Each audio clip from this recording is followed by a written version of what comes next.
either live by the gun or you die by the sword.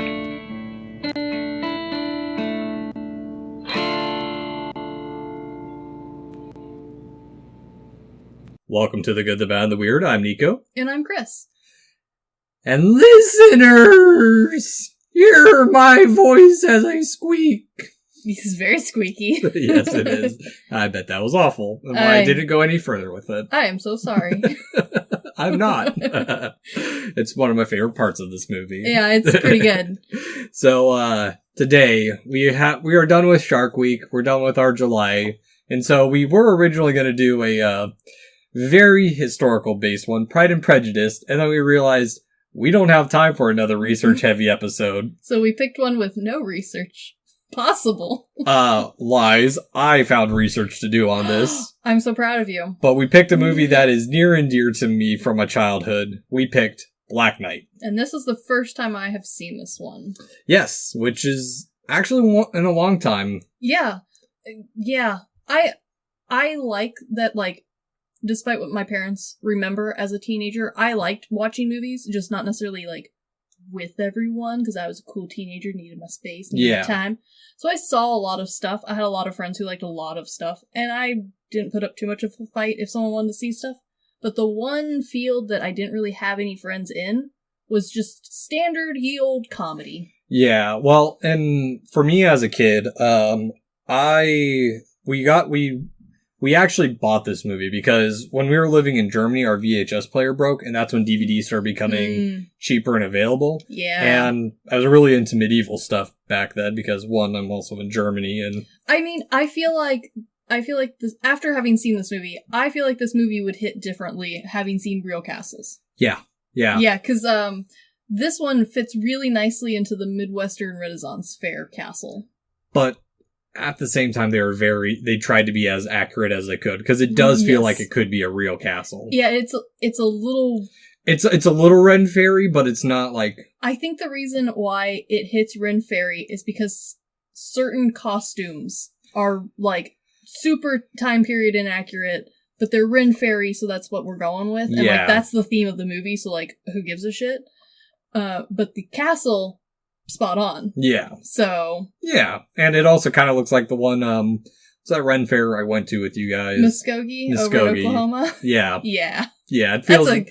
Muskogee's Ren Fair, for those of you who haven't gotten to go, is really good. It's one of the better ones in the area, but they have a giant, like, standard old throw-up box store that has been, on the outside and kind of on the inside, turned into a castle, but it has, like, air conditioning and stuff. And, like, you can tell it's a normal building with foam on it, but it's cool and we love it. It's fun. It's a lot of fun. Yeah.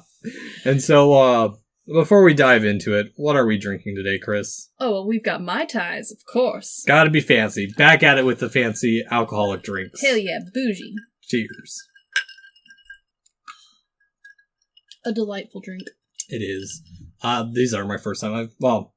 I've dipped into making Mai Tais this weekend, but first time ever having Mai Tais this weekend. I see. It's really good. Good job. Good. I'm glad you like it.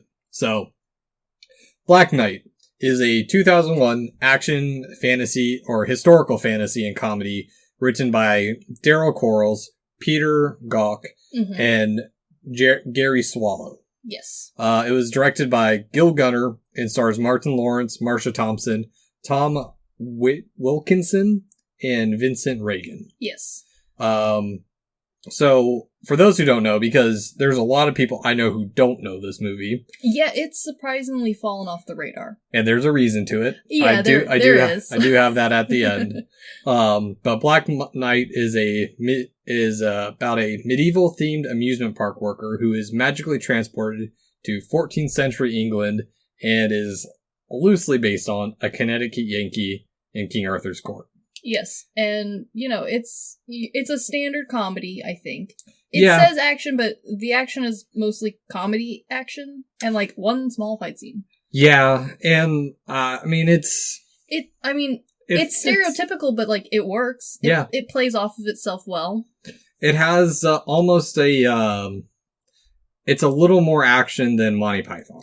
Yes, but it does have very American version of Monty Python, where it's the same joke kind of throughout the whole movie, but instead of being dry, witty British humor, it's American humor. Yeah, and one thing to note on that is that Martin Lawrence was given a lot of leeway. Yeah, and there's he did a lot of improv. ad-libbing. Yeah. And if you like, and there's people who really like Martin Lawrence. I know he's done a lot of stand-up. I've seen him in other movies that I like him in a lot. And there's a huge fan base for him. Like, there are people who really like him and his comedy. Mm-hmm. And so if you're one of those people, this movie's going to be spot on. If those aren't your sort of things, like if Big Mama didn't make you chuckle, this is going to be on the awkward side for you. Yeah, and, well, the other thing, too, is, like, because it was so unscripted, Martin Lawrence, I mean, he even said it in the interview that, like, he was just basically himself on screen. Like, it wasn't really acting, it was just Martin Lawrence thrown into medieval times. Yeah, and it worked for this movie for Martin Lawrence because, again, he does stand up. He's an actual comedian, not just a funny actor. Yeah. And so I think he did a good job, but it does make the plot feel a little sluggish at points.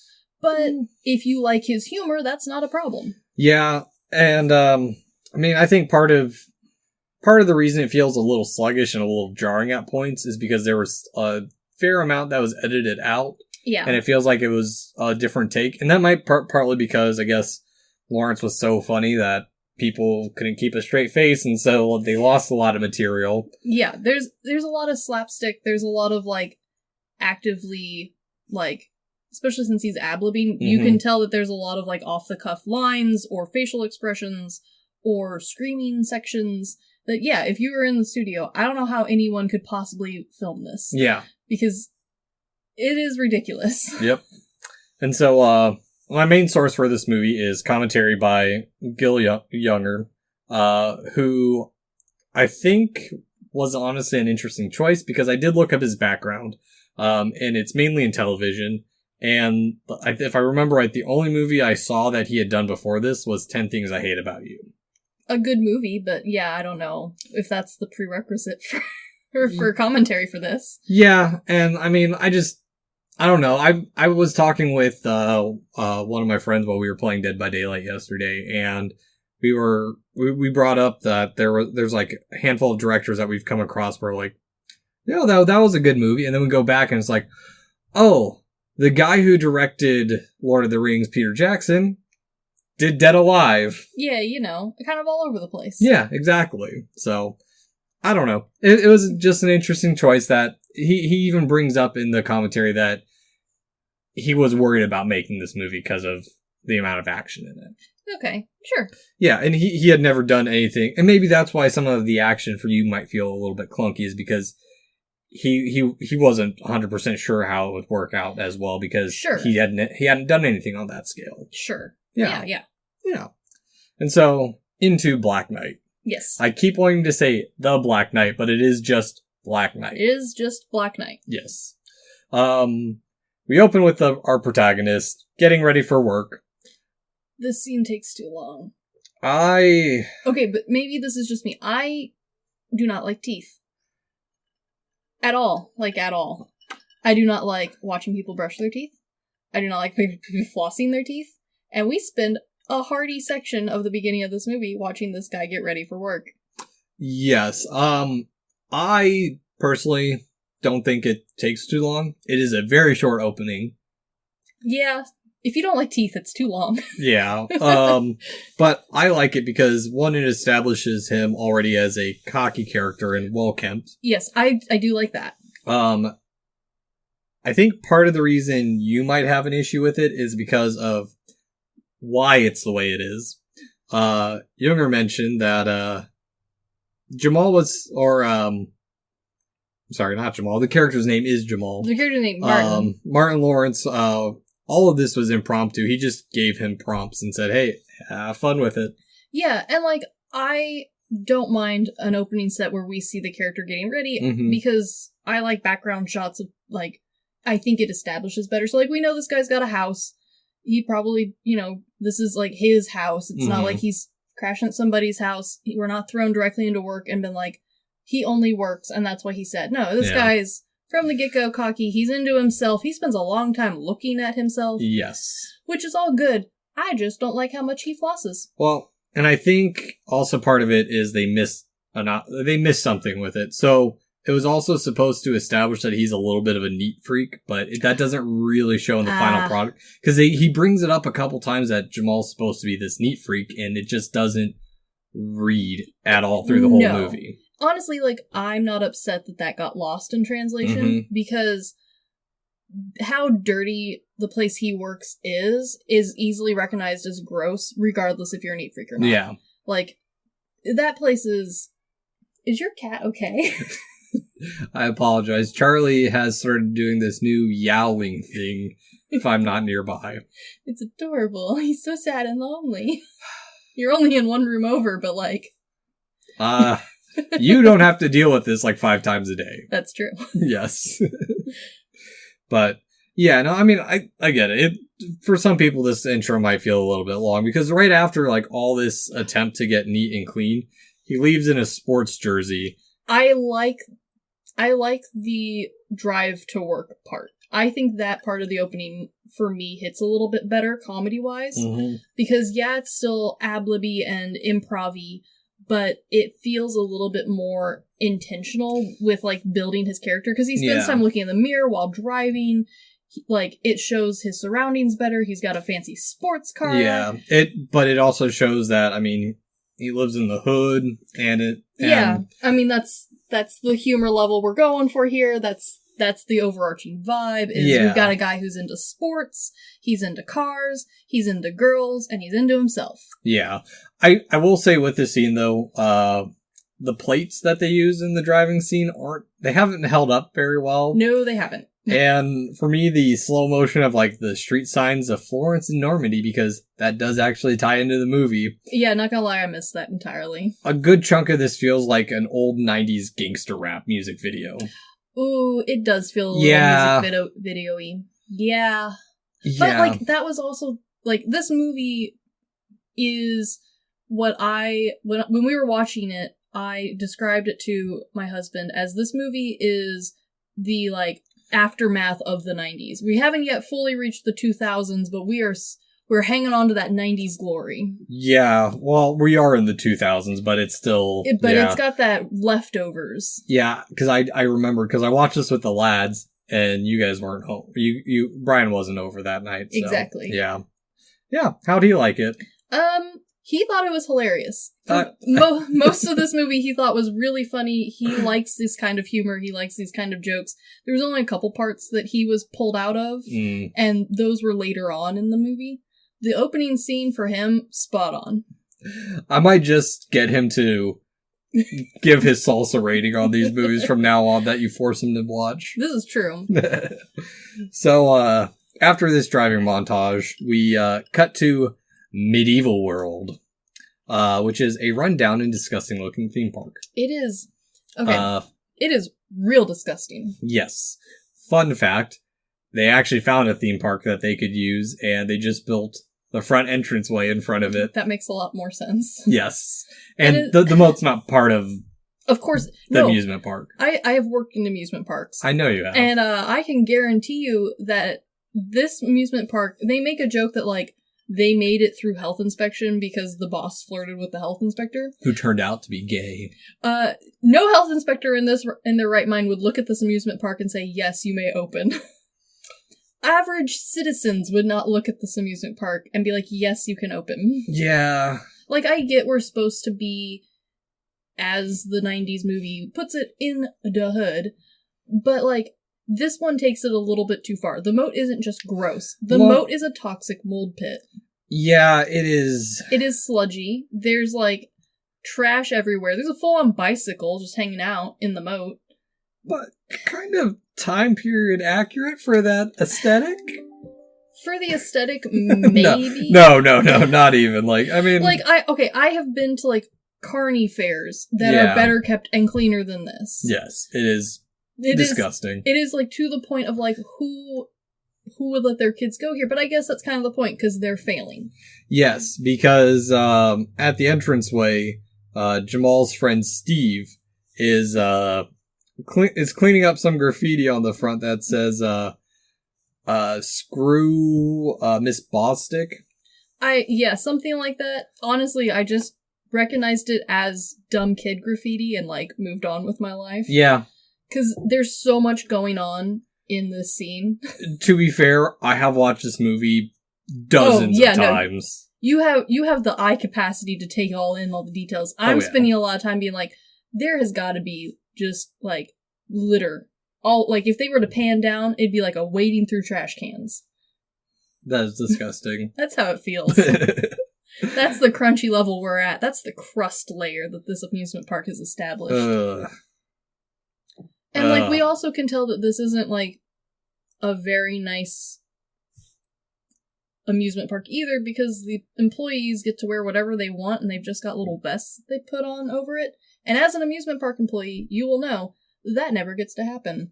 Interesting. You always have to wear, like, khaki pants, blue shorts. Like, they always have a dress code, even if it's not like, wow, you can pin them out from a crowd. Theme park ones, obviously, a little stronger. But you don't just get to wear your bright green jersey into work.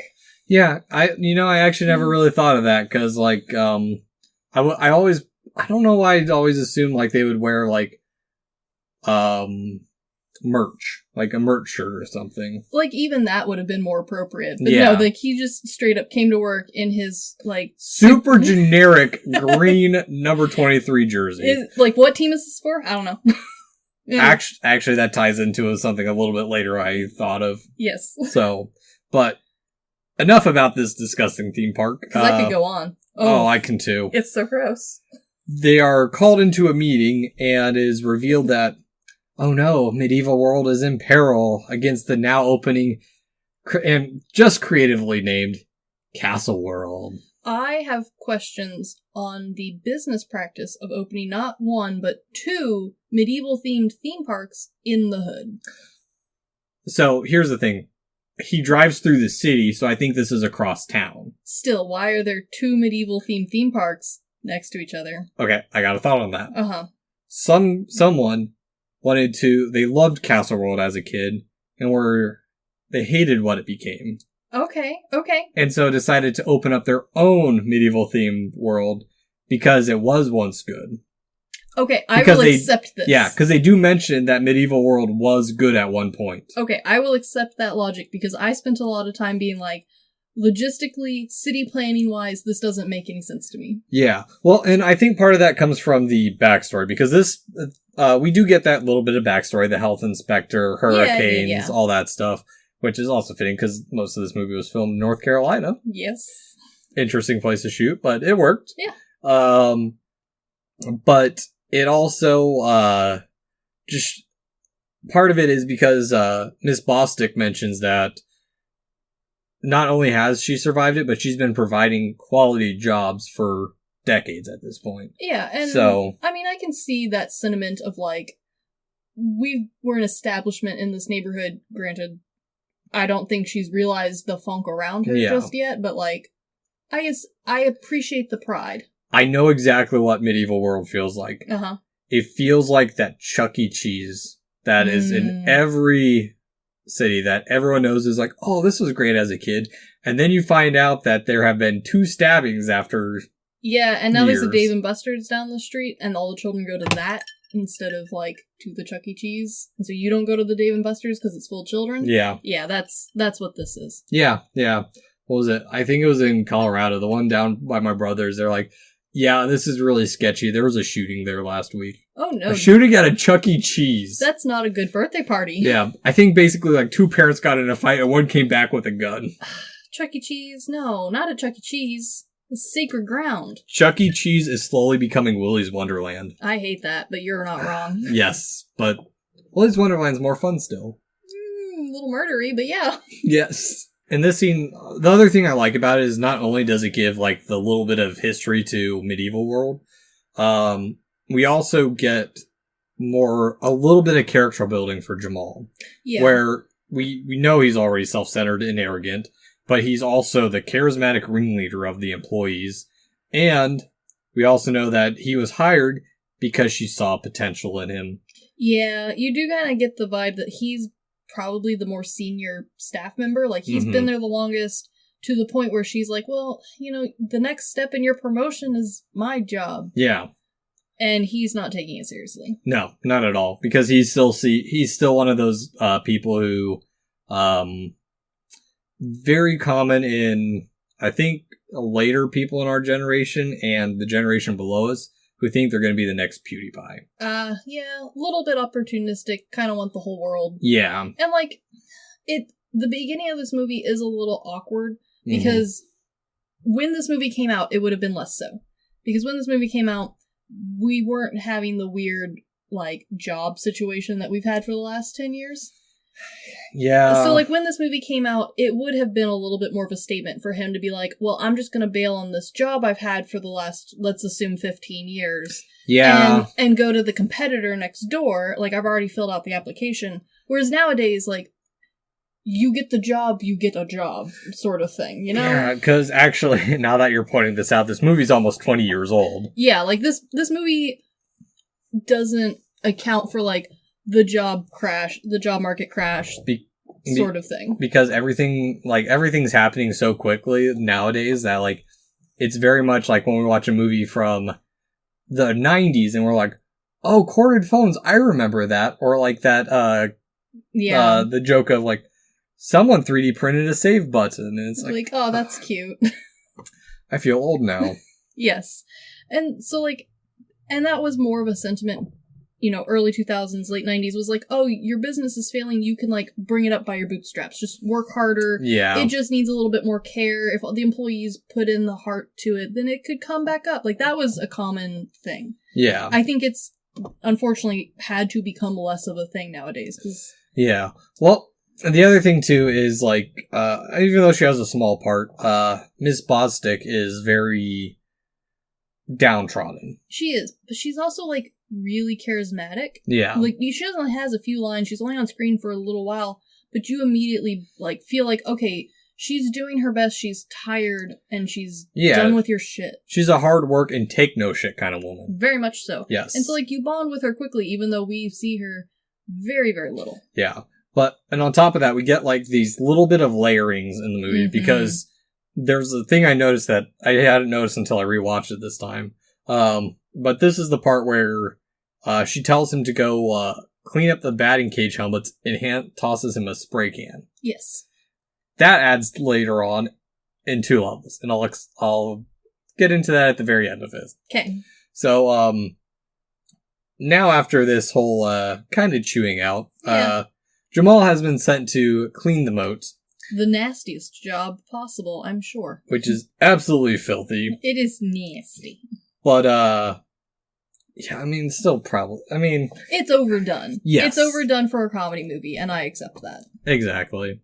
But Jamal has been a little sneaky, and he has already scored an application to Castle World. It's not even done being built yet.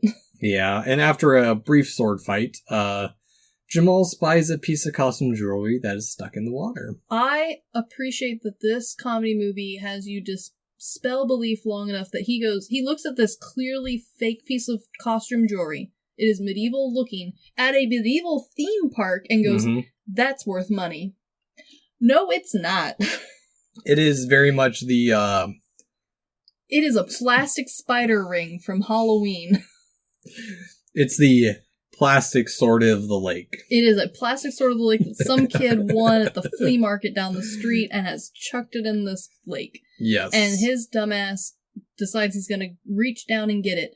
And the next scene, to me, was the funniest part of this whole movie. Because as slow as humanly possible, like a shark, he is pulled into the water like a stiff board.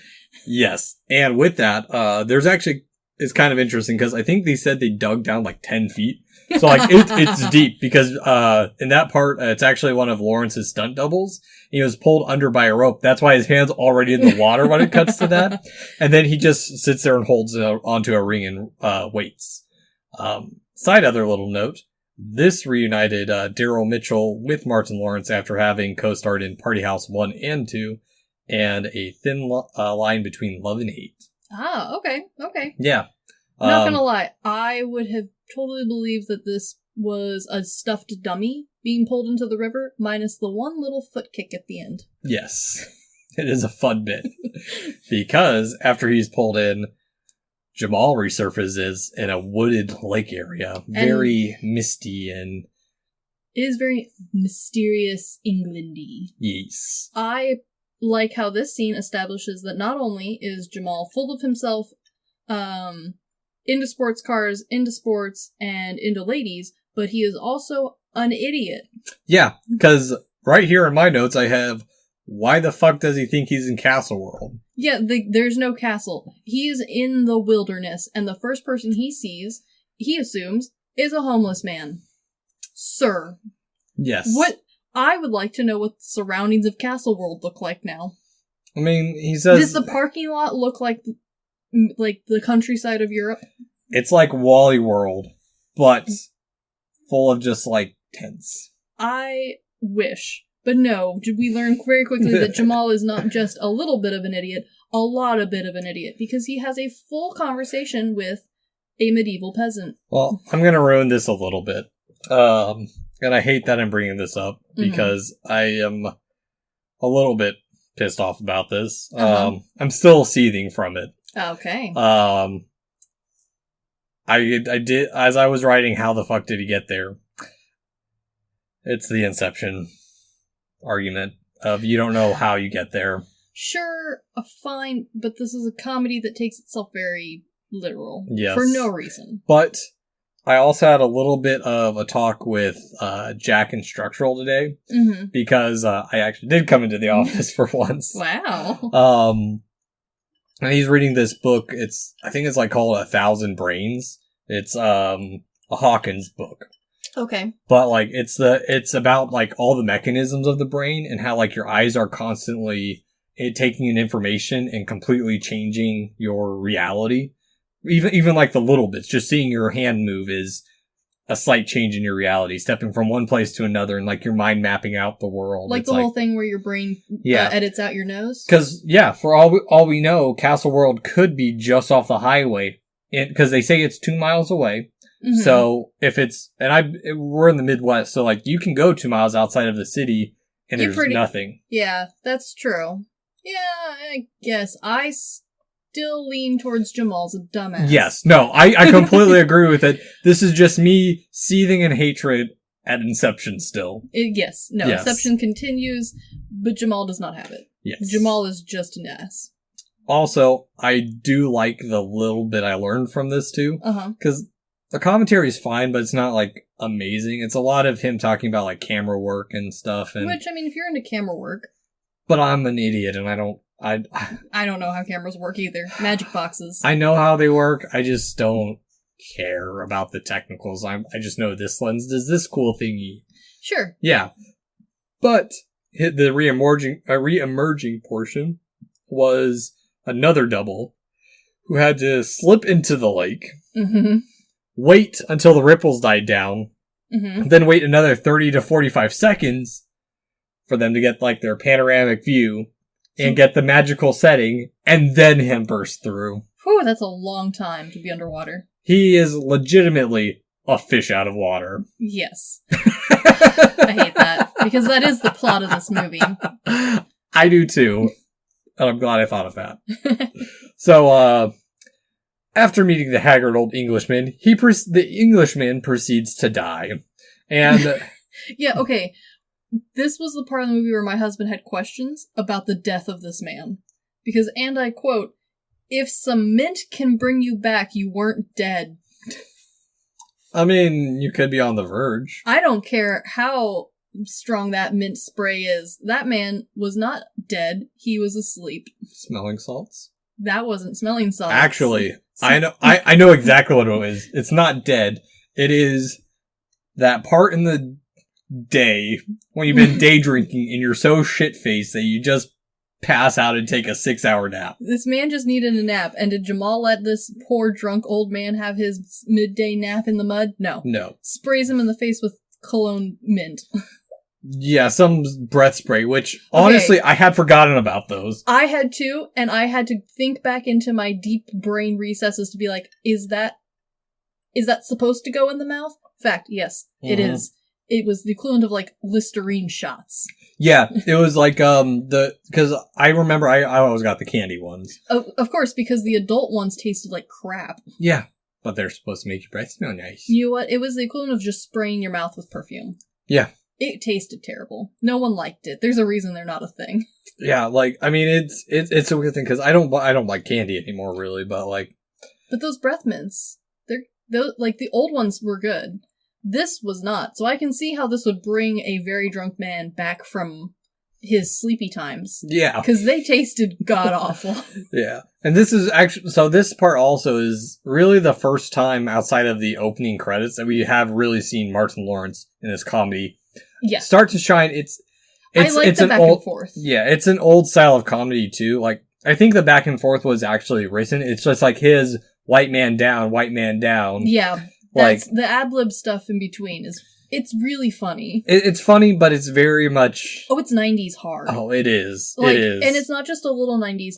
This is the point in the early 2000s where early 90s dog was kind of like cool slang, wow, how hip, how street. And then Hollywood found it, ruined it for everybody, and now it's in this movie, and it was in this movie at a point where you'd go, oh, okay, well, he's not cool.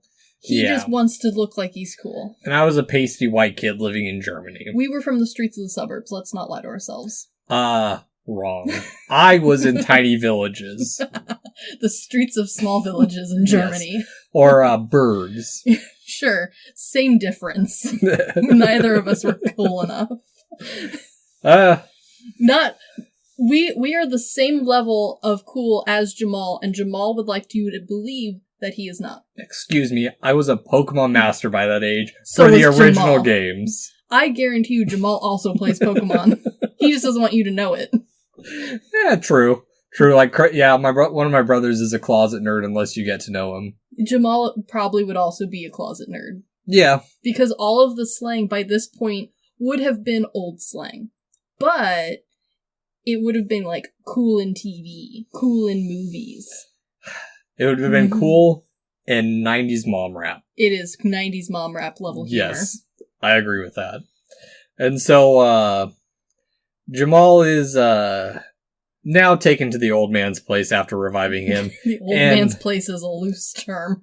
Proceeds to insult his humble lean-to because I have done a handful of camping trips and I have slept in very similar shelters. I have also. The lean-to is fantastic. That lean-to is standing. It does remind me a little bit of Eeyore's house. I forget it.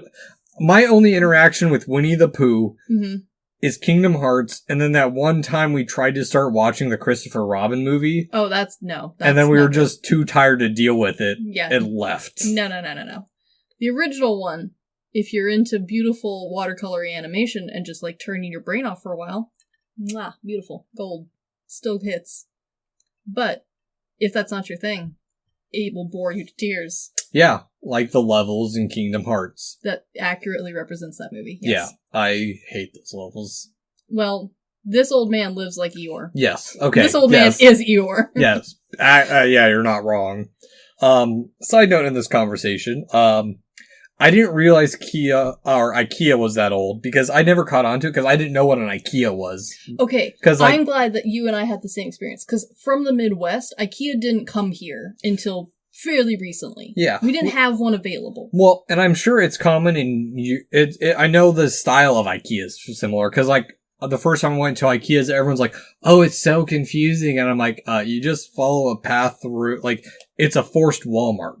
Where instead of like, oh, I have to go across to this department, I have to go across this one, it's like, nope, it's a methodical walk. You're missing the Midwestern point of big box stores. We go early in the morning or late at night. If you're late at night, you are drunk and or high or on drugs, and you are there because it is a place to be. If you're in the morning, you are there to do laps with the other old people. This is your exercise. Or you are Eric and Philip's old roommate who we were watching the Oscars, and that was his time to go to the grocery store. You go when there's nobody there because there's people who just go to Walmart to wander, and you can't wander in IKEA properly. Well, I'm on the opposite spectrum because you are forced to go too methodically. You're supposed to go from one end of the store to the other. How am I supposed to get my steps? Well, I grew up with that, and I'm on the opposite spectrum of the box stores because I go at the ass crack of dawn when old retired people are going. You're supposed to go with the old people to do laps. Come on, Nico. Exercise. I could use some exercise. I think IKEA was like a coast thing. Yeah. Because I think they were in California and like Florida, like coasts way before they got to the Midwest. So, like I said, I do have some history in this episode. This was kind of what started this a little bit. Have you looked up when IKEA was around? IKEA was founded in 1943. That's much longer ago than I assumed. Same, but it didn't come to the U.S. until 1985. Okay, that makes more sense because it would have started on the coasts, and like the Midwest is always like 20 years behind the coast. Same with Aldi and Lidl, which we still haven't gotten a Lidl. Well, Lidl's right on the coast still. Yes. I've been following this, but I am accustomed to Lidl and Aldi because that's the stuff I grew up with. And in the Midwest, we have Kmart. Which, Kmart... is now dead, but that solidly defines how we shop. Yes. And, also, as I've gotten older, the tis food portion, tis roadkill portion. Oh, welcome. Is one of my favorite lines in this movie because, there have been a handful of meals where I tell the lads that it's like, oh, I'm making this. The fuck is that? Yeah, by the way, I dug out a cookbook for you. Yes. It's from 1987 and is my old grandmother's church youth cookbook, and it contains meals such as beef casserole. What else is in the beef casserole, you might ask? Is it just meatloaf? No, it's sour cream. The recipe below it is called beef and bean casserole, and you won't believe the invention. It involves beans. I wish we did YouTube videos so our audience could see the visible confusion I know I have on my face and this by book your isn't Midwest thin. shit. This book isn't thin. Jesus Christ. This book is thick as hell, and there's like 6 recipes on each page. It's thicker than my Depression era cookbook, which is like a little flimsy This is pamphlet. left over from the Depression era cookbook, and I have discovered what truly makes Midwestern cooking. So in Midwestern area, unless you live in a bigger city, you have one place to get groceries unless you want to drive 30 minutes out of town. And that grocery store is going to carry canned food, maybe some ground beef, and like no vegetables. It's just basically Hamburger Helper with cans. Yeah. About every way possible. Every combination. That's this. I'm just realizing I did not have Spam until I moved back to the States and was in Boy Scouts. We had frozen Spam on every car trip.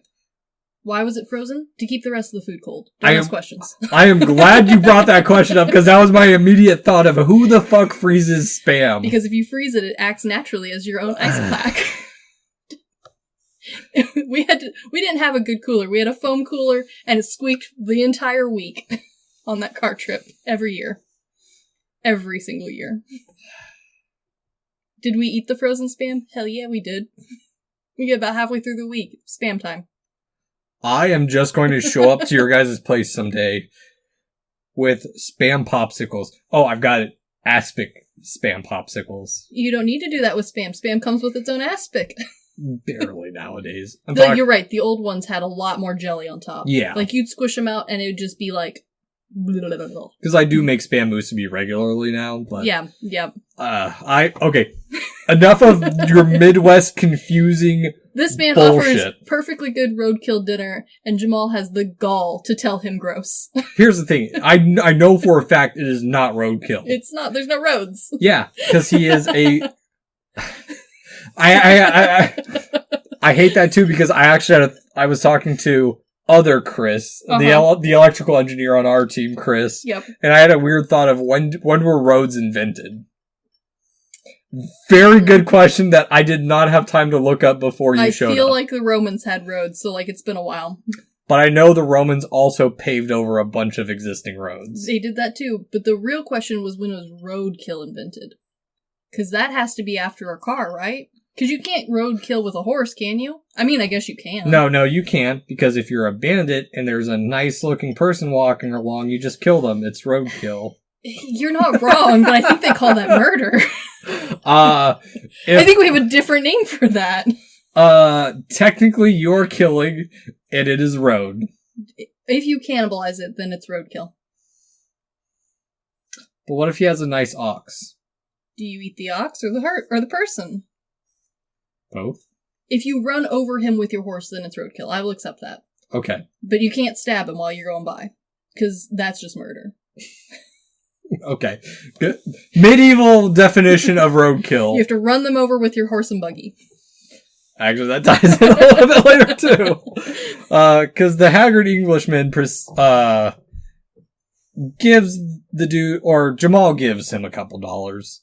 Yeah, which mean nothing in this time period or country. So, another little detour here.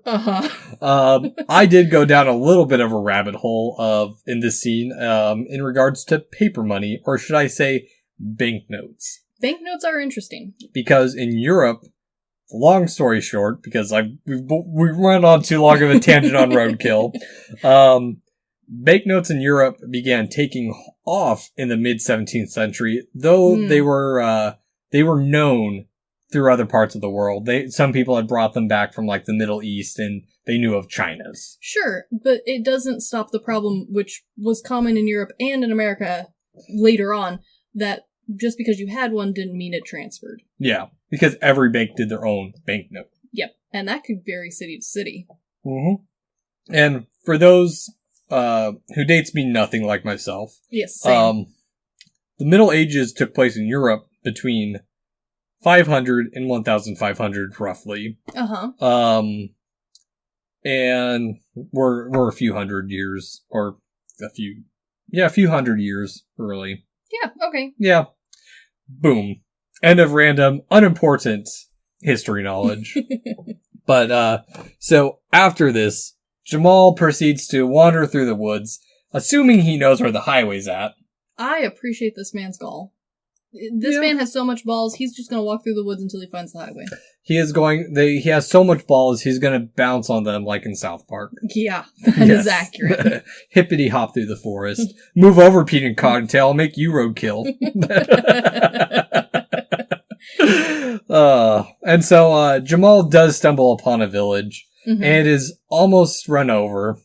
This village almost roadkill himself. He's almost roadkilled himself. And this village immediately reminds you of the village from Monty Python where there's a man scooping mud and a different one beating a cat.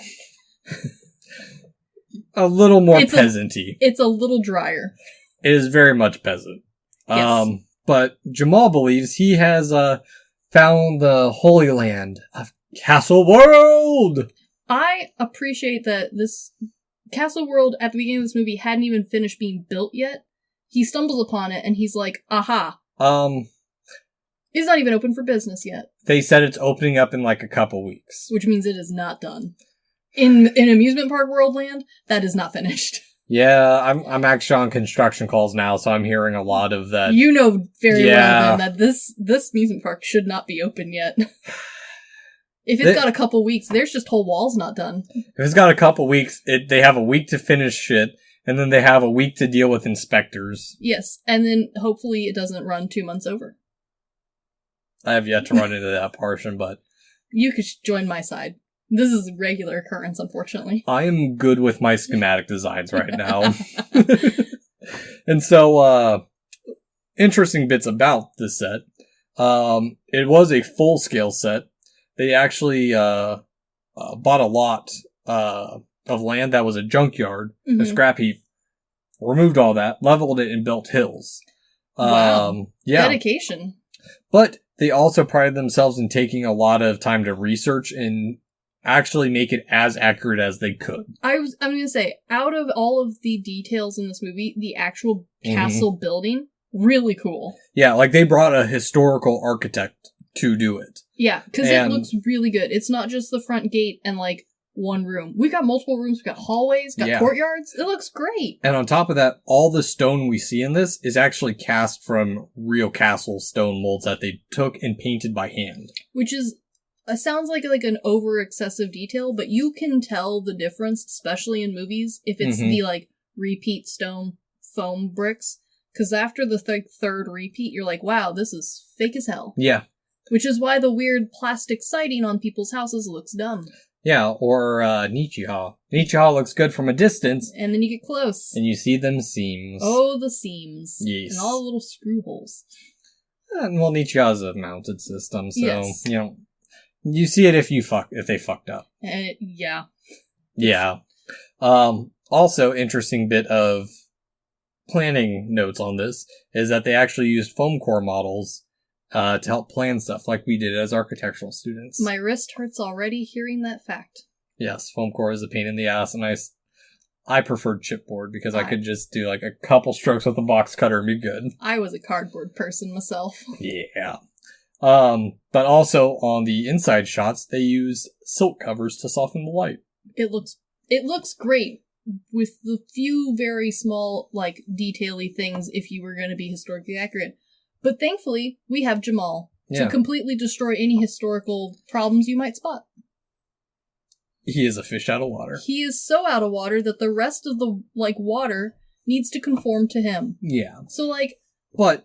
we get, like, some cool guard costumes, and you're like, oh, where's your leather head cap? You don't have just chainmail on your head, I hope. That would hurt. Yeah. But Jamal's standing there in his bright green, giant, oversized hockey jersey, so you don't care. You overlook it because you have something so out of place. Yeah, he's so over the top, and he doesn't ever stop being over the top. Yeah, because even when he shows up to the guards, he's bitching about the guy who almost ran him over.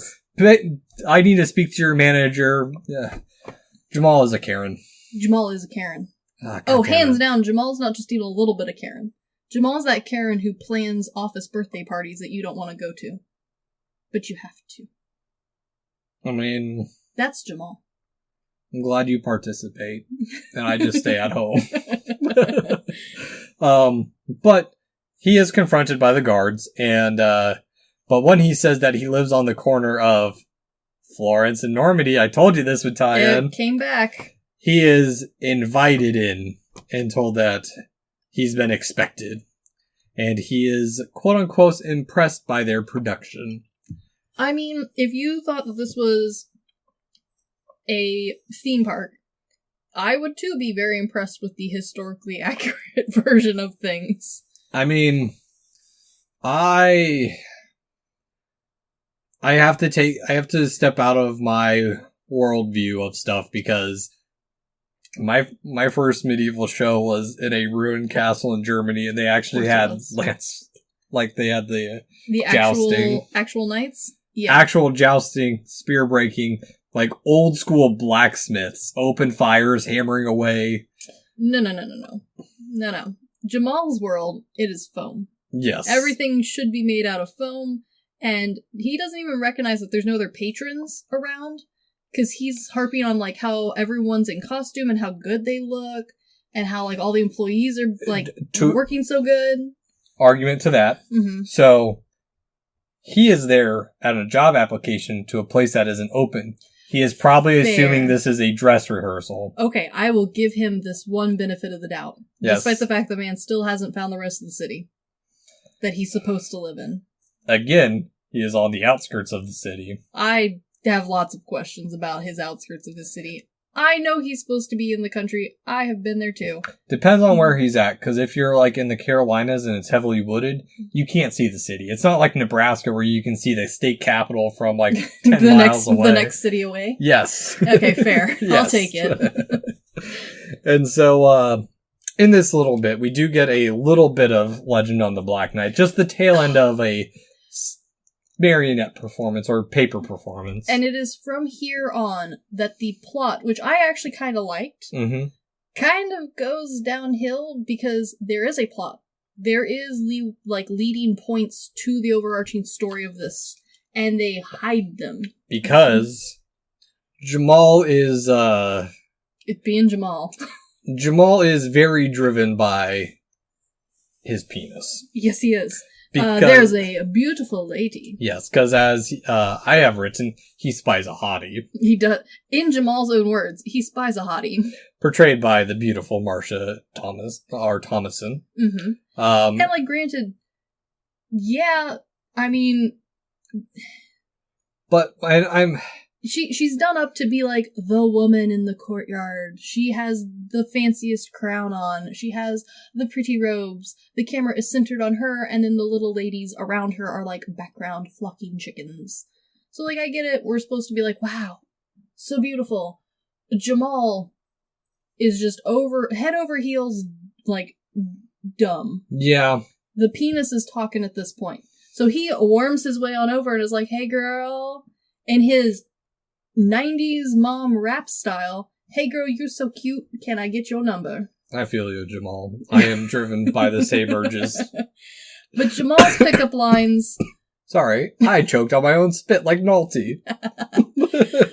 Jamal's pickup lines run from, oh, that was kind of cute, where he does the thing where he, like, lifts up the thing and is talking to her, and he's like, oh, you're so beautiful, we should get to know each other, to, like, downright creepy, where he lies to her saying he's a talent agent, and asks if she has a thong and can he take her pictures. Or, if she doesn't, she can just cut a hole out of her drawers. He tells her to bring some old boxers and you're gonna cut the butt off them. Sir! And then the same man has the gall in not even 50 seconds to accuse a different man who came over and touched ladies of sexual assault. Yes. Jamal! What you are actually angry about is the cock block that just happened. You are completely right on that. I did not... He is not upset on behalf of these women. Because he is being creepy as hell. I did not, because I was thinking that... I was very much in Jamal's mindset of like, yeah, you can wear whatever, honey, and I'd still be into it. And granted, like, you do have to bring it back to creepy 90s pickups, which were all on the verge of being sexual assault. Yeah, they were very much by today's standards, like the creepy milady white knight kind of thing. And like they were all brought on by like music videos where nothing was real, but like it was the 90s, we didn't care. We didn't realize that it wasn't real. We were very gullible. We were those kids. But the internet ruined that for us. Oh, very quickly. So it's a little awkward, but also like this movie lays on the 90s so thick that you're back in it. You're like, all right, let's roll. Let's do this movie. So, couple things on that. One, chambermaid number 7. Yes. Is ahead of her time because she's talking about women's rights. Good for her. Too bad she's about 360 years, a little too early, as the women's right movement in the UK did not start until the 1860s. I mean, it starts early. You gotta start them young. Yeah. You gotta start your country early. I'm sure there was talks about it. Like, there was stuff going on, like... Let's be real. If Jamal is time traveling, which is part of the illusion potentially here, where it's never truly explained. So, like, maybe this is time travel. And if that is the case, then Jamal has added so much more to history than possibly this is one thing. Well, so, because we'll get into it. We'll get into the fact that he adds funk to medieval Europe. So, here's the thing. I think, if we are going with the dream theory that I've already talked about... I think most people go with the dream theory. This is his ideal girl. Regardless of him being sexist to her, he wants a strong, independent woman who knows what she wants. Exactly. Oh, for sure. Because that was also the thing in the 90s, was strong, independent woman who knows what she wants, but also gets hit on by creeps. Yeah. Yeah, you're accurate. Night at the Roxbury. Yeah. Yeah, very much that. Other side little note about this whole scene is it was so well... All the crowd scenes were well choreographed. They really were. There's never any blank spots. Yeah, they spent hours planning, and basically the director just said, Crew 1, Crew 7, Crew 6, and like, they did their thing. Yeah, it's seamless. It flows perfectly. I also appreciate how the bad guy in this movie strongly reminds me of the bad guy in, I think it's Men in Tights. The Sheriff of Nottingham. I'm going to shoot myself in the foot here. I have not seen Men in Tights. I know. You would hate it. I know, and now I have another thing to add to Laffenstein's list of what are my awe moments that I haven't seen. It's okay. Or movies I haven't seen. Yeah, I have been correcting them. I did see Robocop last week. Good for you. Yes. Did you enjoy it? I loved it. It was so much bloodier and violent than I thought it was going to be, and I loved it. Yes. Yeah. But other side little things that you brought up a couple times. There is a deleted scene because, as I mentioned in our last episode, this is the second movie that I watched recently that has commentary over deleted scenes. Yes. And there was a scene that was cut where Jamal is shown being a bit of a playboy at the club, but it didn't work with the rest of the flow of the movie, and they cut it. Yeah, you don't need it. And it had, what's the famous Serena Williams? Oh, the tennis player? Yeah. Yeah. Yeah, she was in it and she slapped him. Good for her. Yeah. So, there is a little bit... And, like, I could see the overlap with Serena Williams, and, like, she's very famous. She would have been famous when this movie came out easily. People would have known exactly who she is and what kind of person she is. And then projecting that idea of like, personality onto fantasy lady number 7. Yeah, well... Not as strongly. Well, it's not... So, the scene that was cut, it wasn't him hitting on her, he was hitting on another woman, and she shows up saying, I thought you said you were this last week. True, but let's be real, Serena Williams is every person's dream woman. If you don't agree, you haven't seen enough tennis. I haven't. The last thing I saw in tennis, I think it was her or her sister, and my friend sent it to me, and it was just pairs. It was guy and girl pairs. Mm-hmm. And it was just the sounds of the women, just like grunt. They're grunting. The grunting. Like the guy tennis is so quiet in comparison. There's rules for all of it. And if you want more information, you have to ask my lovely tennis husband. But yes, the noises of tennis are so funny. I forget that. I did piss him off last week because I said polo, not pollo. I know it's pollo, but I was also drinking and being a dickhead to him. Yeah. And as you mentioned, I wrote him down as Prickhead McGee. Yes. I mean, that is accurate. Fondling the ladies, and this is where we have the first clash between them. And I went into a little bit of, again, I put more research into this than I probably should have. Yes, you did. Because I like this part of this is my foie gras of history. I love these eras. I mean, the Middle Ages were magic. Oh, exactly, because there was magic at the time. Like, for sure. And it was just like the verge of magic dying in the world. It's not just any type of magic. It's bullshit magic. Yeah. Which is the best kind of magic. Yeah. What is it? I'm on, it's in the 360s of last podcast on the left. They're talking about that Mexican, magician serial killer who had like the pot. Oh. They caught him because he had like the pot full of like human body parts. Yeah, don't have a pot full of human body parts if you don't want to be caught. Yeah, exactly. That'll do you in real quick. Yeah. But what I was going into is, he says more a lot in this movie. Yes, he does. Which is not short for moron. No, it is, in the time frame, it is associated specifically with Muslims, and it's used as a derogatory term for infidels. Yes. Because we're still in the Crusades era. And, it's Middle Ages. But at the same time, it could also be used to describe a specific ethnic group of speaking the Hassaniya Arabic. I don't speak any Arabic, so I don't know how to pronounce that word. Yeah. Sorry. Well, and I also bring this up because I do like Jamal's reaction, because he reacts like he knows it's an insult, but he doesn't know what it means. Which, honestly, for I think most of the audience, especially when this came out, would have been the case. You would know that he's being called a name. You might not know what it means, so you assume it's short for moron because that's an English word that you know. Or even today. Very true. There's a lot of people who probably don't know this word. Yeah, and exactly why I went into the research of it, because I'm a nerd. Yeah, I understand. Yeah.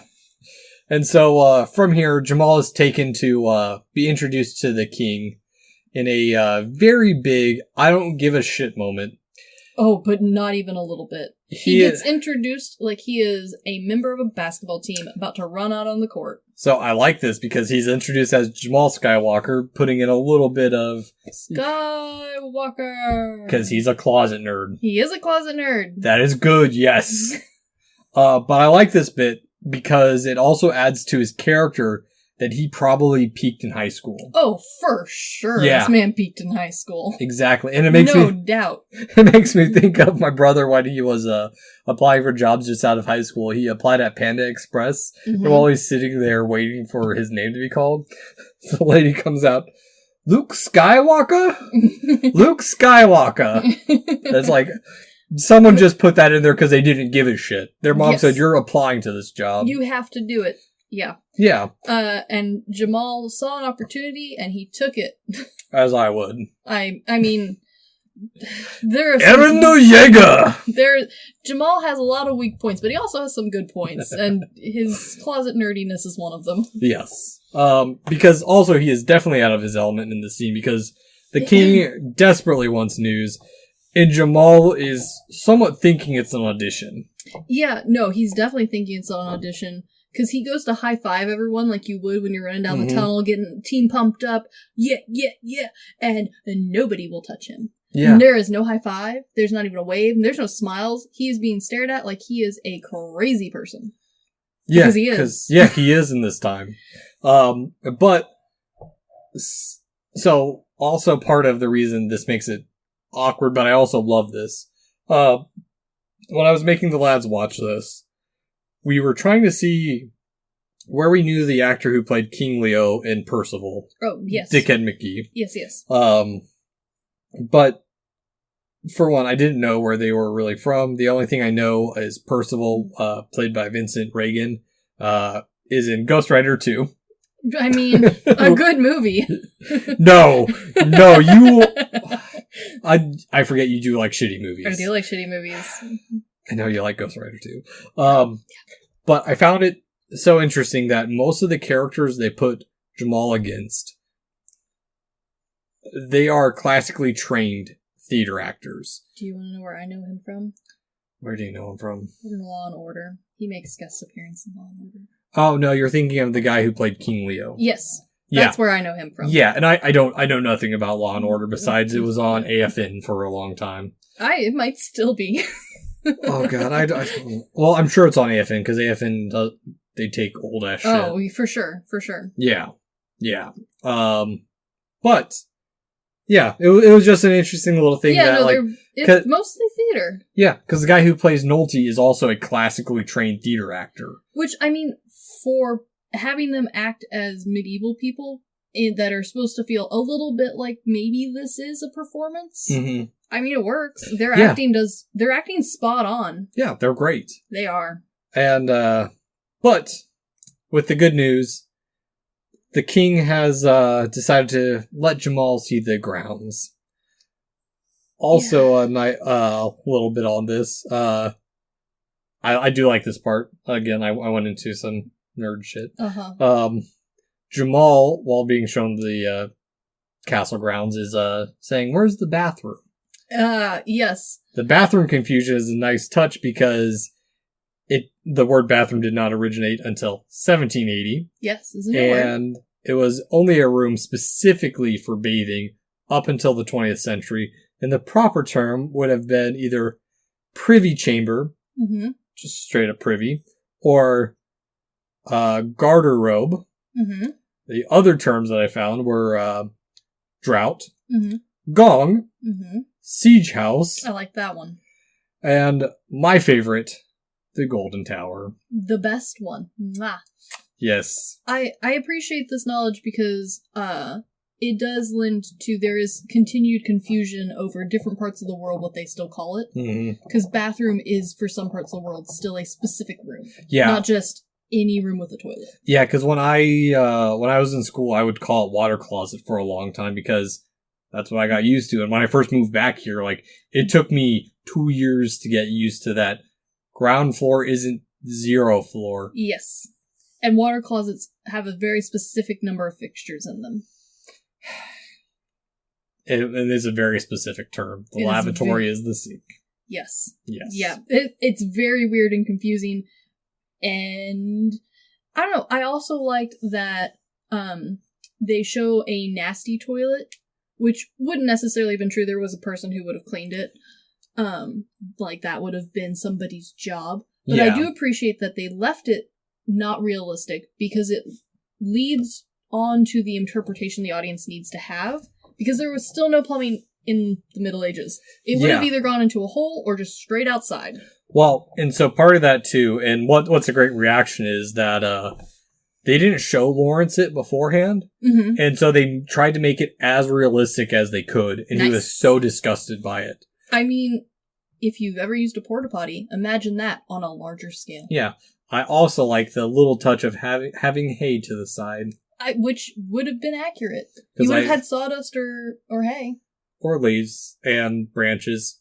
This is another rabbit hole I went down that I didn't want to... Hay is nicer. It's the luxury quilted northern of old-timey toilet flushing devices. The quilted northern that will tear you a new asshole. I don't think it was for wiping. Yes, it was. I think it's for sprinkling on top. No, it was for wiping. No. It was, I went into a rabbit hole for this. It was used for wiping. I have one random fact about this, and I know that kings use gooses for wiping their butts. The luxury. But this isn't the king's private privy. That's true. This is definitely just some random privy. Yes. And now I don't know how many kings used it. I just know that at least one king had a goose for wiping his butt. It just made me think of not using my cats to wipe my asshole, using them to mop up spills. Yeah, you just kind of push him into the spill. Yes, except I have learned Charlie is somewhat water repellent because I put him in water, and his paws didn't get wet. Oh, that's cute. You gotta use the fat one. She's a better mop anyway. Yeah, you're not wrong. She is more absorbent. And so, after seeing the disgusting privy, Jamal is distracted by a public execution of the leader of the rebellion. I love this scene. I do too. Because he is still under the belief that this is all a play. That this is all still tryouts. And he is so delusioned that he gets to the point where he fully picks up the decapitated head and then realizes that he is holding a real human head. Oh, it looks so real. Oh, because it is. And then, like the little bitch he is, he faints.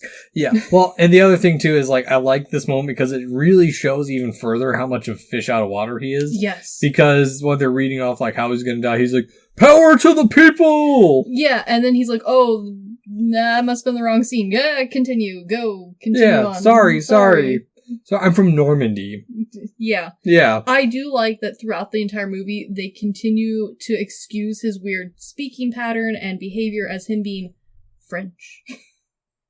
I have a little jab at the French a little later in my outline. Okay. I was so excited for this that when I talked to my parents on Sunday, that I'm like, I have a bit that I can legitimately make a jab at the French. This movie spends a lot of time jabbing at the French. Yeah. I also learned one of my uncles will not say papillion properly because he hates the French. Wow. So it runs in the family. I don't hate the French. I just hate their stupid ass language. The language is very difficult to learn. It is. Yeah. I'm done there. That is a whole rant that you have heard too many times. But this is such a great moment. Just because. Oh, it's really good. And then it is followed up by a scene of ad-lib. Well, yes, and so before we get into that, what I wanted to say is that they did such a good job making the execution funny. No, they did. Because it's very serious. Yeah. Everyone else around here is taking this execution seriously. Yeah, that was one of the studio's biggest concerns was, like, making this moment funny. Yeah, it's only funny because Jamal doesn't understand what's going on. Yeah. And that's why it works. Because otherwise it would have been dehumanizing a little bit. Yeah, because the director knew what he was doing comedy-wise. And he said that from the get-go, is that he knew the comedy would hit. He just wasn't sure about the action. Yes. And I also appreciate that this scene does establish that, like, this is a comedy. This is not a kid's comedy. This is because it's a teen comedy. It is a teen comedy, which I think there's a difference. Teen comedy / adult comedy. Yeah, because I do think there's a difference there. Because while, like, speech-wise, there's not a whole lot of, like, there's not a ton of bad language. There's the standard 90s comedy amount of bad language. The worst language you're gonna get in this movie is more. Yeah, and, like, I think someone gets called bitch once.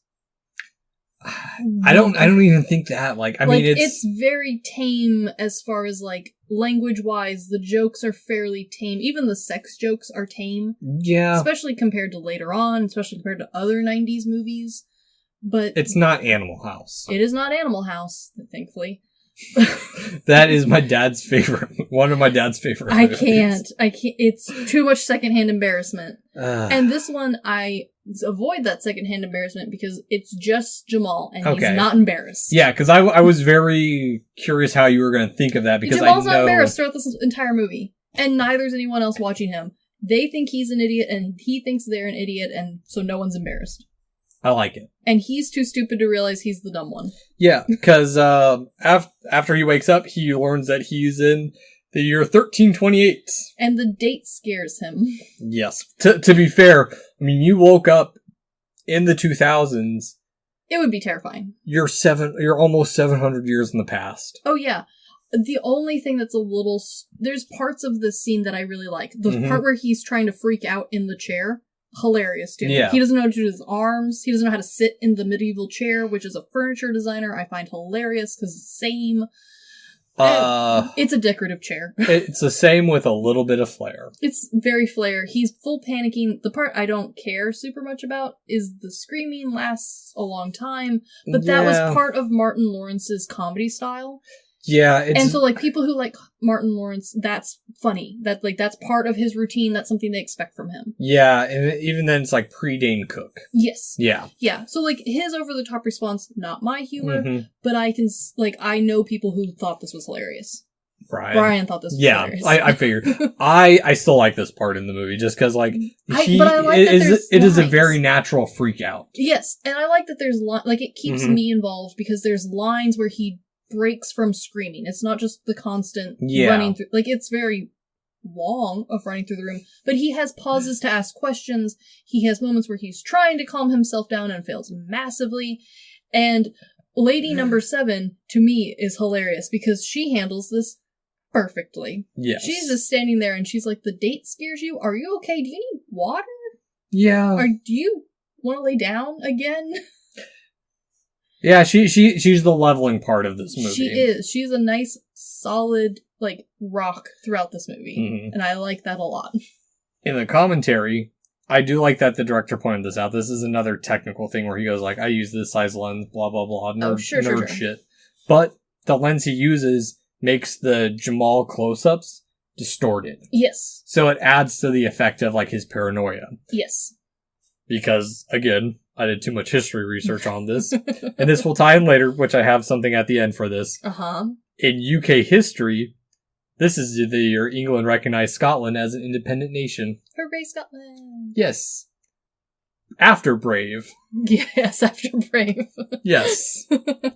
And so, in this conversation, we learned that the medallion Jamal has found in the moat is a symbol of the rebellion. But we also realize that Jamal is a stereotypical dude. Even further, as as she starts unbuttoning her, or not unbuttoning, unlacing. Which would have been, I appreciate this detail, because buttons would have all been handmade back in the day. And not just the button, but like the buttonhole. And if you've ever done any sewing, and if you've ever done buttonholes by hand, you will know that that is a waste of fucking time. And the lacing was not, it was more common, but it was still fancy because a lot of people just like, well, this cloth has holes in it, it works. Yeah, I mean, you had one pair of under things. Maybe two if you were a good person. Or you had nothing.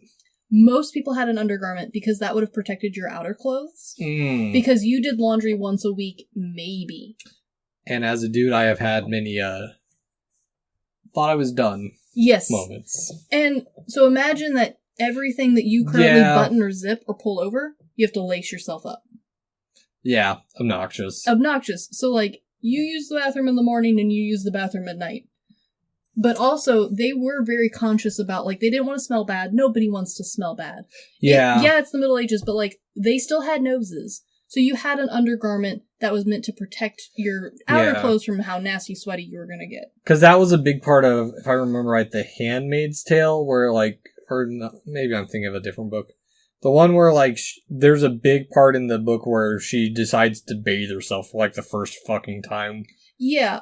okay, so bathing the way we think of it was not a huge thing. Yeah. Because if you think about it, you would have had to haul that water from either a stream Oh, or a she river, did it just in a stream in this. which was very dangerous back Yeah. then because no one could swim. Because why would you? Why would you learn to swim in the middle of Europe? All of your clothes are made out of wool or cotton. There's enough ponds and lakes. All your clothes are made out of wool. Oh, well, in the book she's new. No. Jesus does not approve. But also, like, sure, some people probably could swim, but if you were gonna bathe regularly, that water's cold as fucking hell. Yeah. You want to bathe in the winter? You have to heat that shit. Or you Hell just fucking don't no. bathe. So people didn't bathe like we think. Yeah. You bathed, just not like get submerged bathe. Yeah. There was other methods, and it wasn't common to wash your hair the way we think of it. It wasn't common to wash your face the way we think of it. They were clean people, but it was not done like how we think of it. To our hygiene standards. Exactly. Yeah. So I appreciate that they didn't put her in a button-up blouse or in a very fake All right, corset. That's how we got down this rabbit hole. Yeah, I appreciate that they didn't put her in fake underwear or a fake... Like, the dress is a little bit out over the top. The clothing's not perfect, but it gets the point across. It's not Ghost of Tsushima thong underwear. No. Also, they wouldn't have had underwear at this time period. I just brought that up. Yeah. Well, you had undergarments. They're not the same thing. You have a full dress. Men would have had like a onesie with a crotch piece. Oh, like Seven Brides for Seven Brothers. That is very similar. Okay. But instead of having cute little buttons and little footsie pajamas, you sew yourself into your own underclothes. Actual underwear doesn't make sense for these people. Why would you weave an entire thing for a tiny pair of thongs? Yeah. Yeah, you have an underskirt. You have an underdress. By the way, speaking of Scotland, too, and I just thought of it because of Seven Brides for Seven Brothers, I watched Brigadoon for the first time. Oh yeah, that's a good one. It's cute. It's cute. It's not the same chaotic energy as Seven Brides for Seven Brothers, but is definitely not. It's cute. It's cute. It's cute. But before the discussion can go any further, Jamal is called away by the king as the horses have been readied. Yeah, he asked to go into town. And back in Yeldy times, to get into town, you either walked or rode a horse. 'Cause, I appreciate, though, that the king is an asshole enough to give him the untamed horse. yes, because the king knows what he's doing. Exactly, but I also love how Jamal keeps digging himself a bigger hole. Jamal's not just digging it, he's got a full backhoe and just digging his way to the middle of the earth. Yeah, well, okay, so I like this part too, because one, he says I'm not who I say, and then it's like, oh, are you lying? And I like this fib because this is a little bit of intelligence. Yeah, well, and it's also, so one, it's a little bit of intelligence, because he knows what a jester is, but it's also the first time we actually see a little bit of menace from the king. Yes, I also like, though, that this proves that Jamal is quick-witted, but he is not a smart man. Yeah, well... But he knows that, and he's going to play into it. So all of my mistakes, that's because I'm a jester. Yes. And I like this, too, because it somewhat establishes that the king is, yes, a dickhead. Yeah, I mean... But think of who he's talking to. That's true. He's talking to a pompous Frenchman. So of course he's going to give him the horse. The hatred between the English and the French, even though they're basically cousins. Well, and I also appreciate this is a little bit of a double-edged sword, because the horse that he is given is not just any horse. This is a beautiful horse, and it would have been a prized horse. This is solid black horse. It has a wavy mane. It is a beautiful horse. Yeah. But it is not tame. No, So this is a double-edged insult. Like, hey, here's my beautiful black stallion horse. Look how beautiful he is. He is gorgeous. This is Prince of Horse. He hates you. I just realized why he was given that horse. Because he's the Black Knight and he needs it later on in the movie. Yes. Yeah. And he bonds with this horse because he tells it, hey, can't we be friends? And the horse then, like, accepts him as a friend.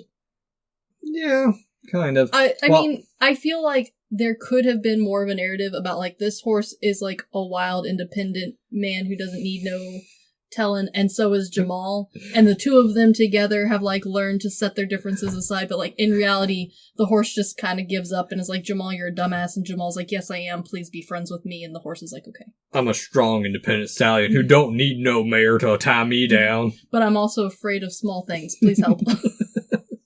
Yeah, well...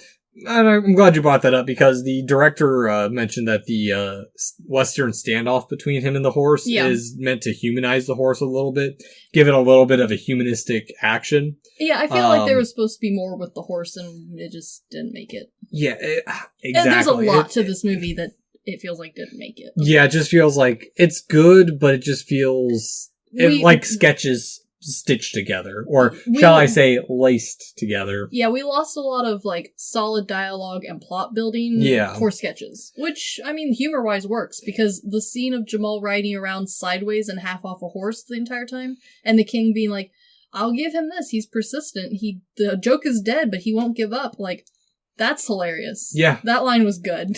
Yeah, and not for his lack of trying either. But what I like too is that the director mentioned that him being chased down by the horse, he told Lawrence that it was super safe by doing it himself, even though he wasn't sure of it. Yeah, sure. Super safe. Yes. But yeah, it's a fun bit. Like it is a fun bit. And like this movie is kind of weird because it ties itself together nicely. There's not a lot of loose ends really. So like, where does he get the black fancy stallion later on in the movie? We know. Where does the little bit about the legend come from? The beginning. It's just sprinkled. Yeah. Very, very lightly sprinkled. And also Percy in this. Mm-hmm. I love how everyone's laughing and he is still maintaining that stoic stick up the ass routine. Oh, his character never breaks from who he is throughout the entire movie. No. And that's perfect because he really establishes himself as like, he's not interested in Jamal. He hates Jamal. Yeah. He would like the man to be gone and dead. Preferably in that order. I think I have an idea later on. Mm-hmm. I think I know where part of it comes from. Okay. So, after the sideways horse riding. Yeah.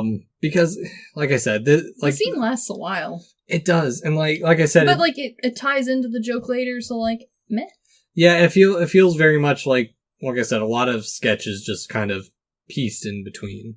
But back in the chamber, Jamal is being bloodletted by leeches.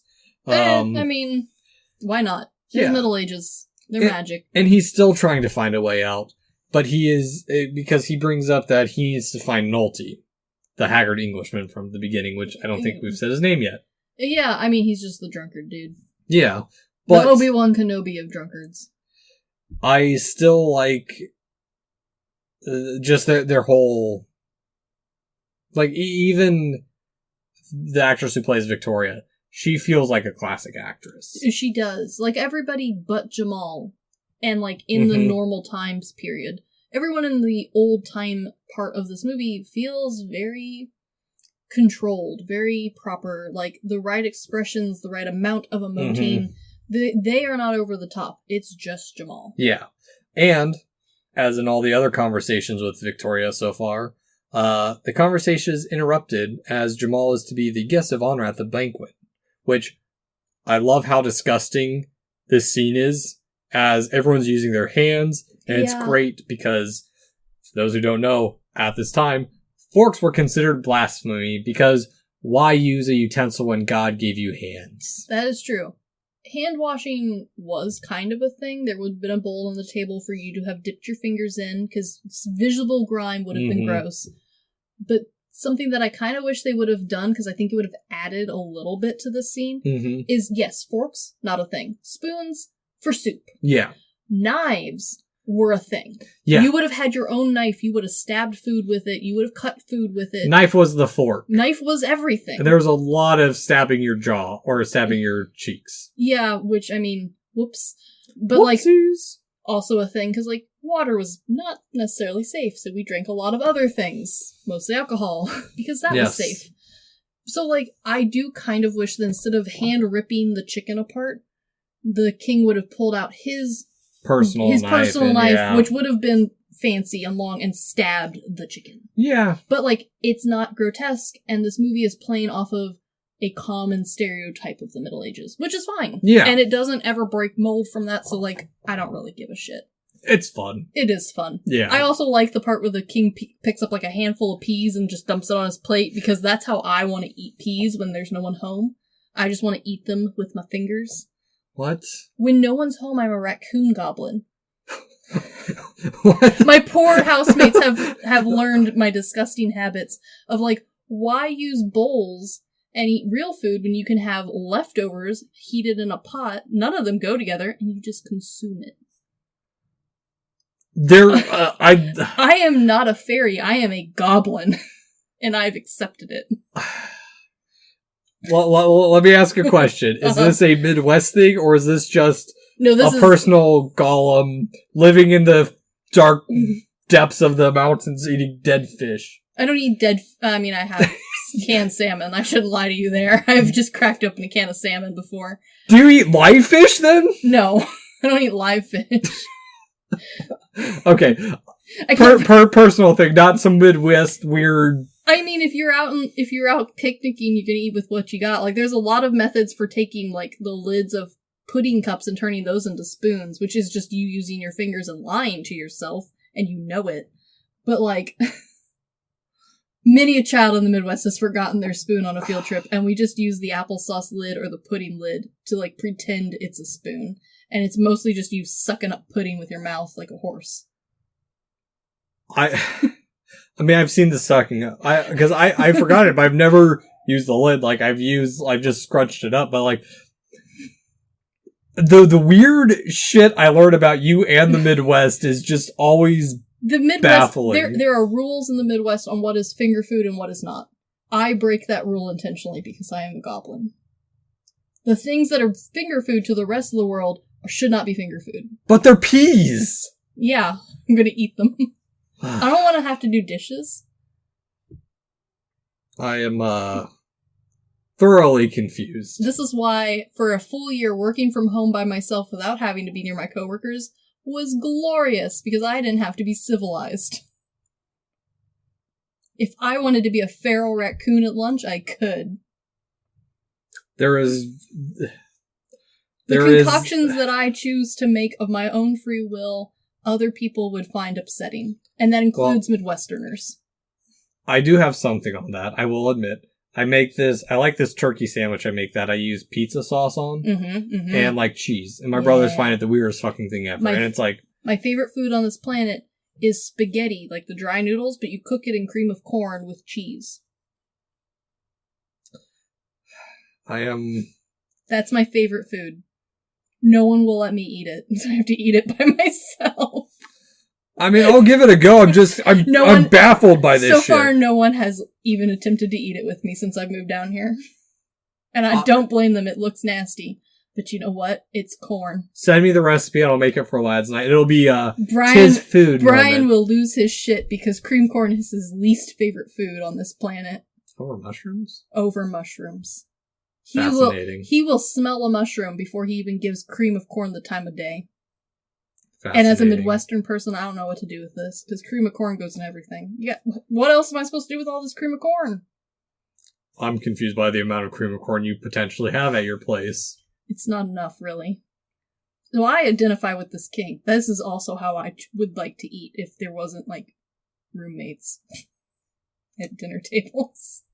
I am, or spouses that I have to impress.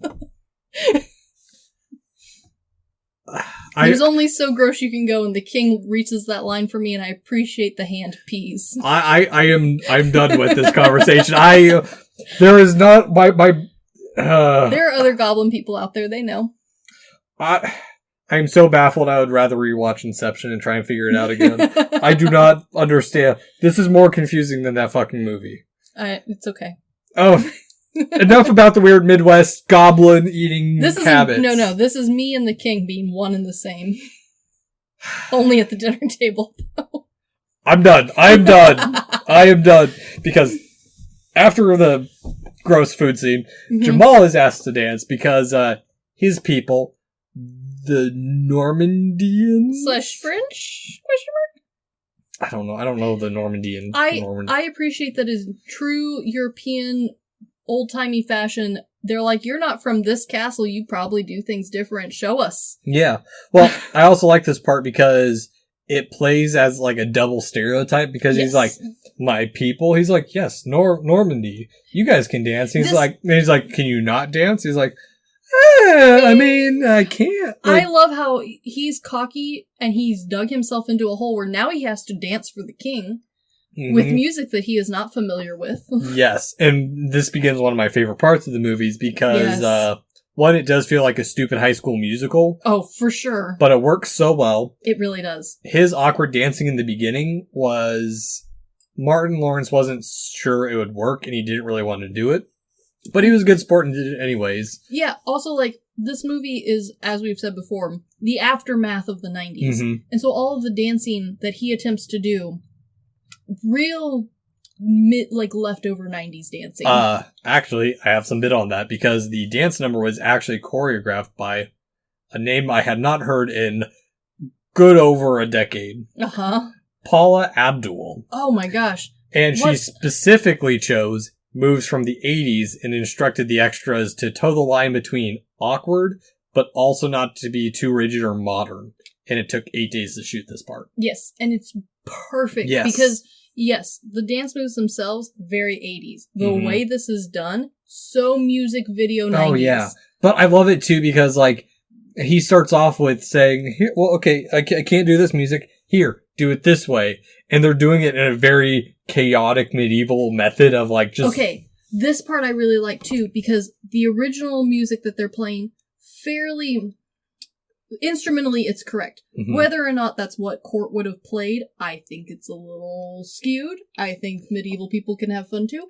But the middle part where he's trying to get them to play... They're still playing their instruments the way those instruments can make noise. Yeah. The second he gets them into Funkland, where he's actually getting them to play the song, those instruments no longer make those noises. Oh yeah, getting them to dance to the music. The organ, which is a hand organ, goes from being a hand organ with a 16-note range to being a full electric organ. Yeah. Happens in the instant.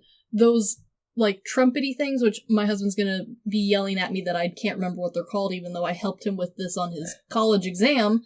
They are very much the butt trumpets from the Angels in Monty Python. It's the same instrument. They have a name. I can't remember it. Those do make multiple notes. It's all about how you play them. Yeah. But they do not make trumpet noises. No. But they do now, and I love it because it's gotten so far over the top that you don't give a shit. Mm-hmm. You don't care one bit that this man is playing dance to the music in the Middle Ages and dancing funk all over the place with 80s dance moves, and this old grandma is dancing along with him, and the only person who hates it is ye old grumpy man.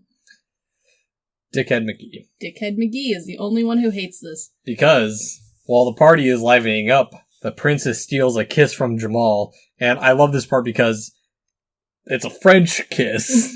I appreciate that, your tongue was swimming around in my mouth like an eel. I appreciate that they play off of the, stereotype so hard in this scene for, Renaissance fair, prim and proper, I've only ever had a peck on the cheek. But also later on we find out that your daughter's a freak sort of thing, so, Yeah, well, and so here's the other thing, too, with this part, because Percy sees this... And I also... Granted, Percy's head of the guard or some bullshit like that. Yeah, I also can't not think of Thomas the Tank Engine with his stupid ass name. But Percy goes to kill him, and here's the thing. I don't think it's because he doesn't know his place.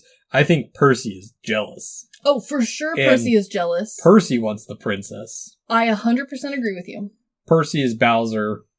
Yeah, Percy is Bowser. Yeah. But also, I think Percy has spent the entirety of this movie looking for an opportunity to have Jamal either expelled from this kingdom or killed. And he has found his reason. Yep.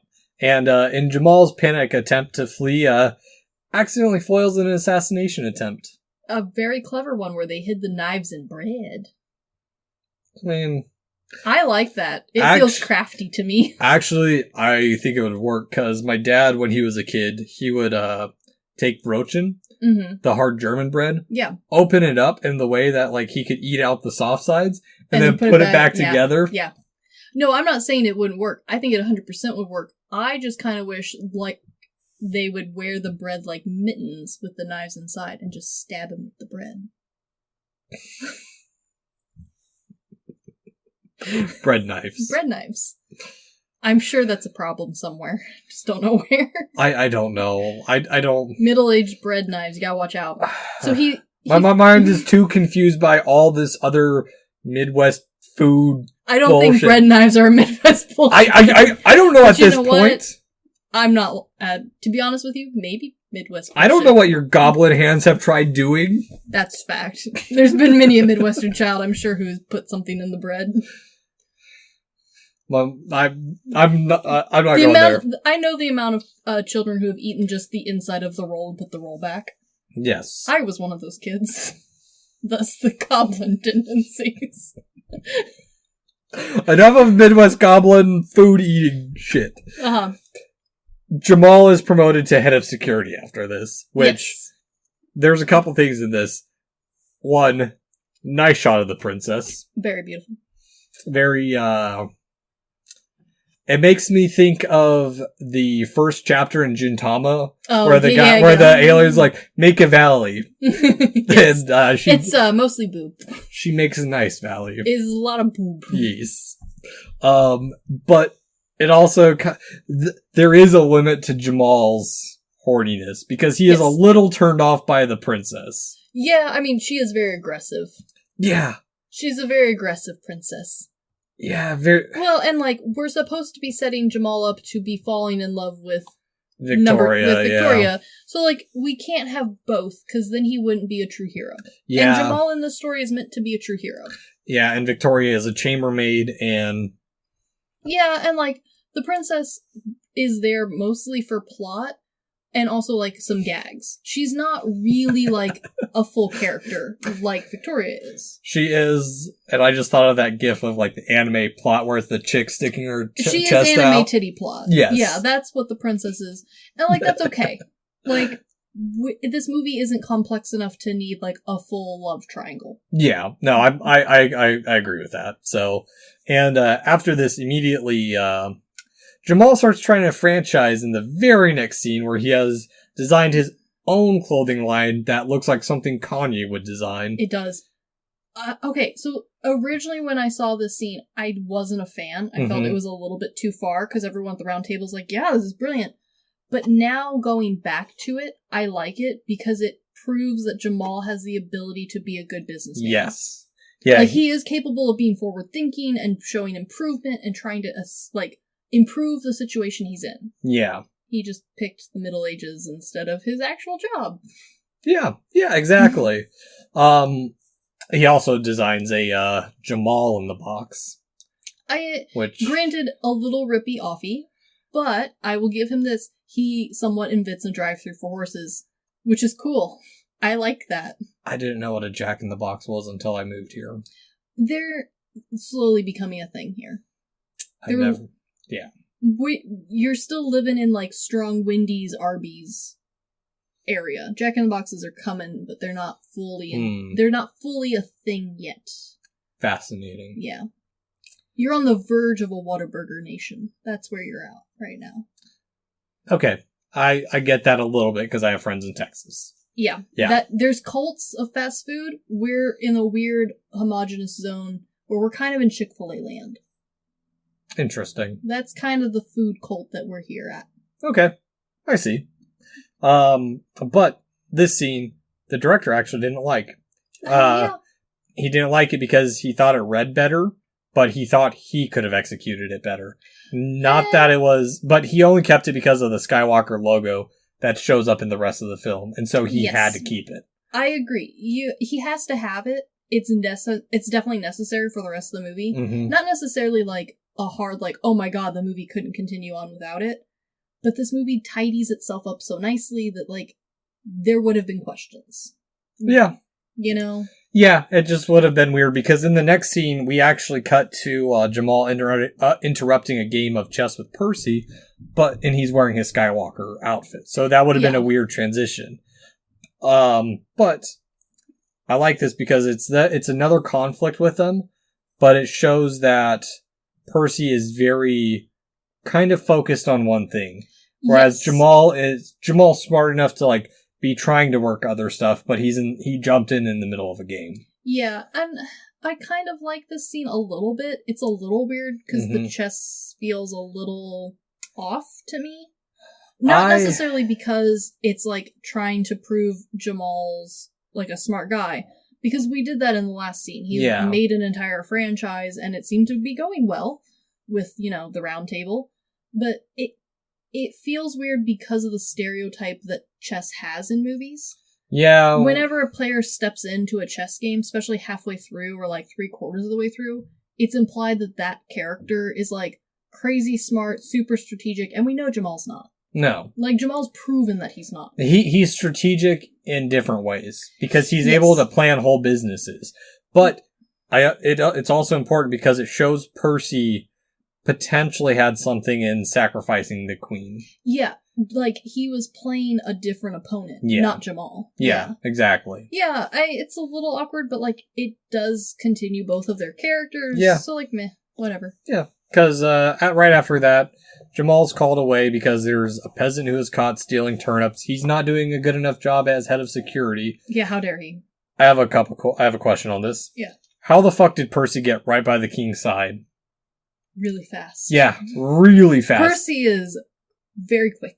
Medieval Sanic. Yes. But another little side note on this scene is that the turnip thief, his responses are great. They are. Because that whole scene was ad-libbed. No, the turnip scene is so good because not only is it ad-libbed in real life, like Martin was actually ad-libbing a lot of those lines and a lot of the like dialogue back and forth, but also the character Jamal feels like he's ad-libbing this scene. Yeah. And that's why it works really well, because he reads the situation quickly enough. Like, this is him starting to read a room where he can go, okay, they're going to take this so seriously. There's not a lot I can do. Let me pretend and see if I can get out of the situation. Yes, and I like that you pointed that out. First off, I did go down a little rabbit hole of turnip history. I'm not going into that. Of course you did. I'm not going into that. Okay. But I like that you pointed that out because the very next scene, we cut back to Jamal at the chambers where he is offered the booty, Victoria. Yes. But I also like, though, that, like, Victoria misinterprets this scene because it would have been too easy for her to have assumed that, like, Jamal asked for her there so they could plot. He hasn't proven to her. Like, she hasn't been in any of these scenes where he's been proving that he's growing or learning. So, like, to her, he's the same as the last scene she saw him in, which was him dancing like an idiot. Yeah, and every scene before that was in the bedchamber. Yeah. So she assumes that he asked her to come so he could get it on. Hanky-panky. Yeah. And he's like, what are you doing? First off, why didn't they give you a robe? Why did they send you in here with a towel? And then second of all, like, I asked you here so that we could plot the resistance. Like, I'm still on board for the resistance. No, he's not. He's trying to find a way out, and he sees her as a way out. And the reason he calls her is because every single conversation they've had up until this point gets interrupted. That's true. First by Dickhead, then by the king twice. Yes. And granted, I like logistically this scene. Not a crazy fan of the humor of this scene where he and her are trying to, like, convince the guard that they're doing it by, like, awkwardly yelling at the door. I have seen better acting in other documentaries. Yes. A civilized, classy man. Yes. A man of culture would have seen better acting than this. But it's definitely somebody's humor. It's just not, like, I don't find bedroom humor funny. It's fine. I mean, it not adds to the plot. Like, I will give this movie credit. Even places where I don't find the humor funny, it at least continues the story. Yeah, and it works. It works, but it's not great. Yeah. Little thing I like about this part that I didn't know is that on the first take, Martin Lawrence couldn't keep a straight face because Thomason had drawn little smiley faces on her pasties and didn't tell anyone. So it opened up and it's like, hi, my faces are down here. I love it. I do too. It's right up there with when they put, like, pictures of the director on their boobs instead. Yes, my favorite. favorite. And so Jamal still wants out, but he can't find the lake or just doesn't go to it. I will give him credit here. I think he legit can't find it. Yes. Because he, in theory, walked a good ways, and we're of the impression that this man doesn't go for hikes regularly. I don't think he would remember which direction he came from. Yeah, I agree with that. And then after this, Victoria doesn't want anything to do with him because he's not for the rebellion.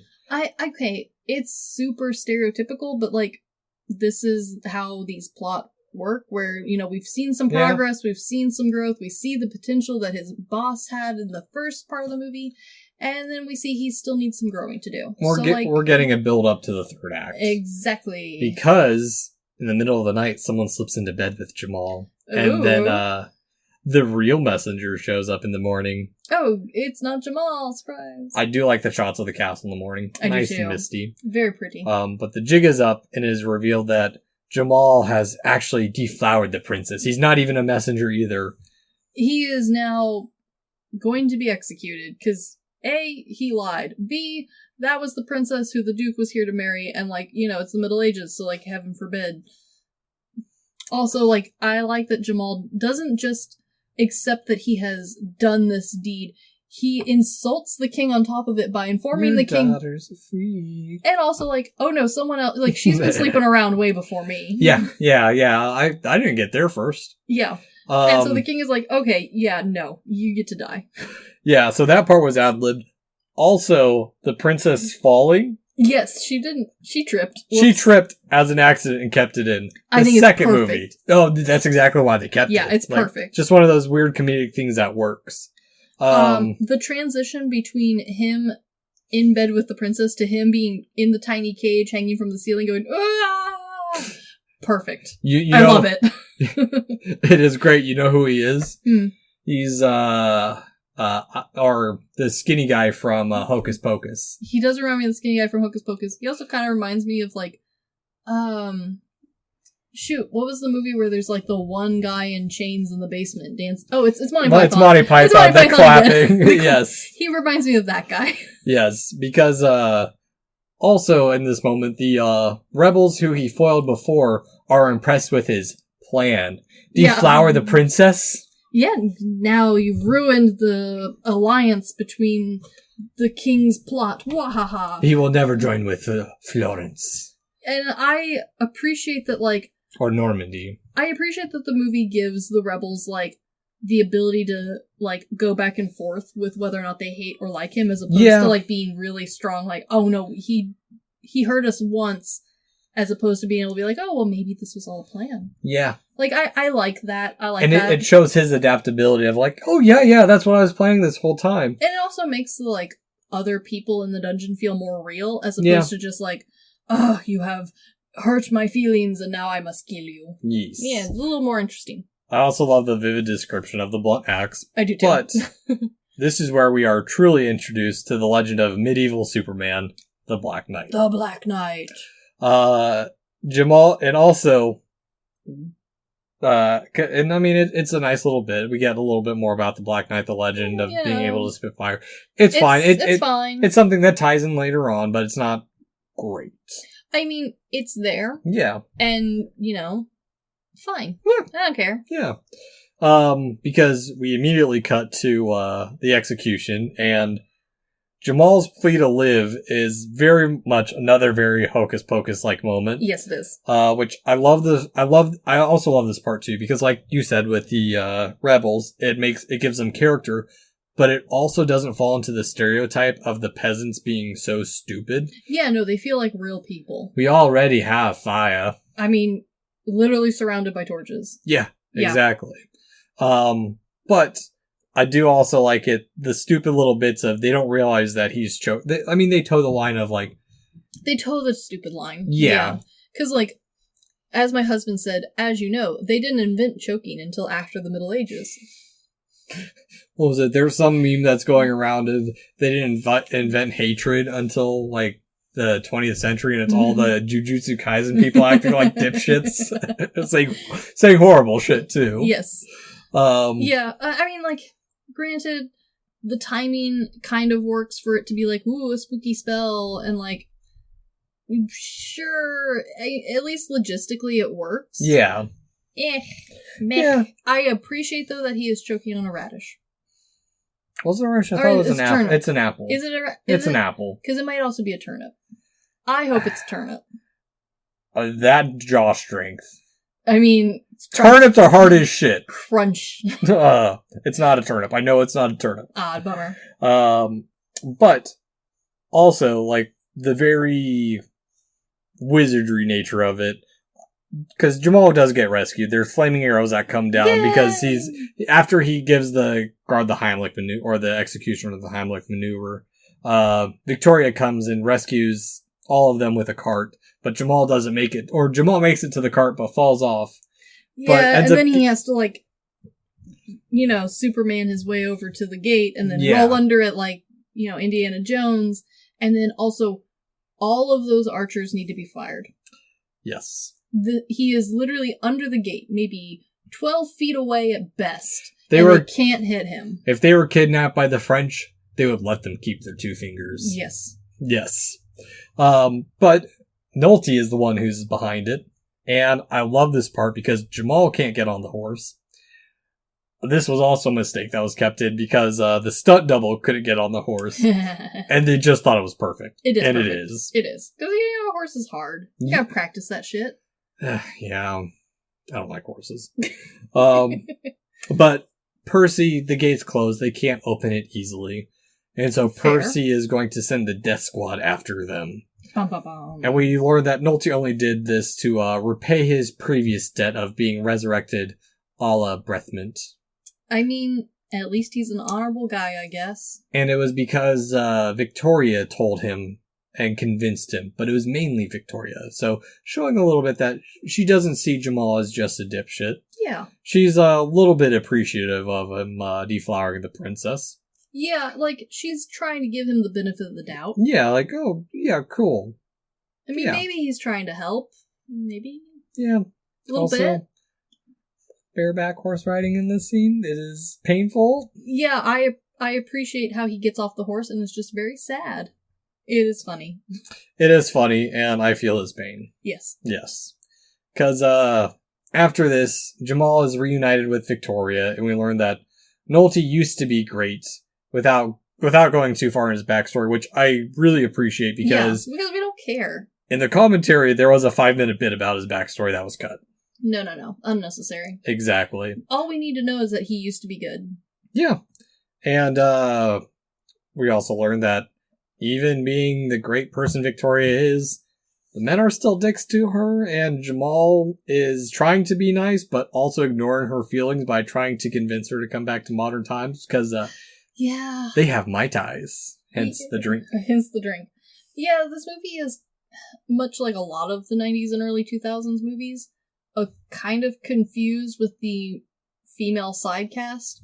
We wanted strong, independent ladies who thought for themselves and were considered equals, and, how dare those Middle Ages people not take that seriously, but also, like, it wasn't fully thought through, it wasn't fully executed, it was more of like a, you do you, but also, like, come make me a sandwich. Yeah, because there's a couple things, one that makes me think of Italian Spider-Man. Yeah. Respecta della donna, make me a macchiato pussycat. Yes. Yes. But yeah, and I'm glad you brought that up because the director brought up that the real story of the movie is the bromance between Jamal and Nolte, and it feels like they had good intentions, but they just kind of missed the mark a little bit. Yeah, and I mean, a lot of that was the time period. This is the humor style that was popular at the time, whether or not it was correct, and unfortunately it all kind of played into the bro category, and even then barely, because the movie really picks up quite a bit after this point, because we cut to a drunk Nolte who got drunk real quick. I mean, he's behind. He's got to drink faster. He did have to rescue someone this morning, so he couldn't start drinking at the ass crack of dawn today. No, he had to wait until like 10 in the afternoon. Yes, because he is jumped by a trio of ruffians, but Jamal is to the rescue after debating whether he wants to be there or not. It's the old standard plot. Yeah. Yeah, it's fine.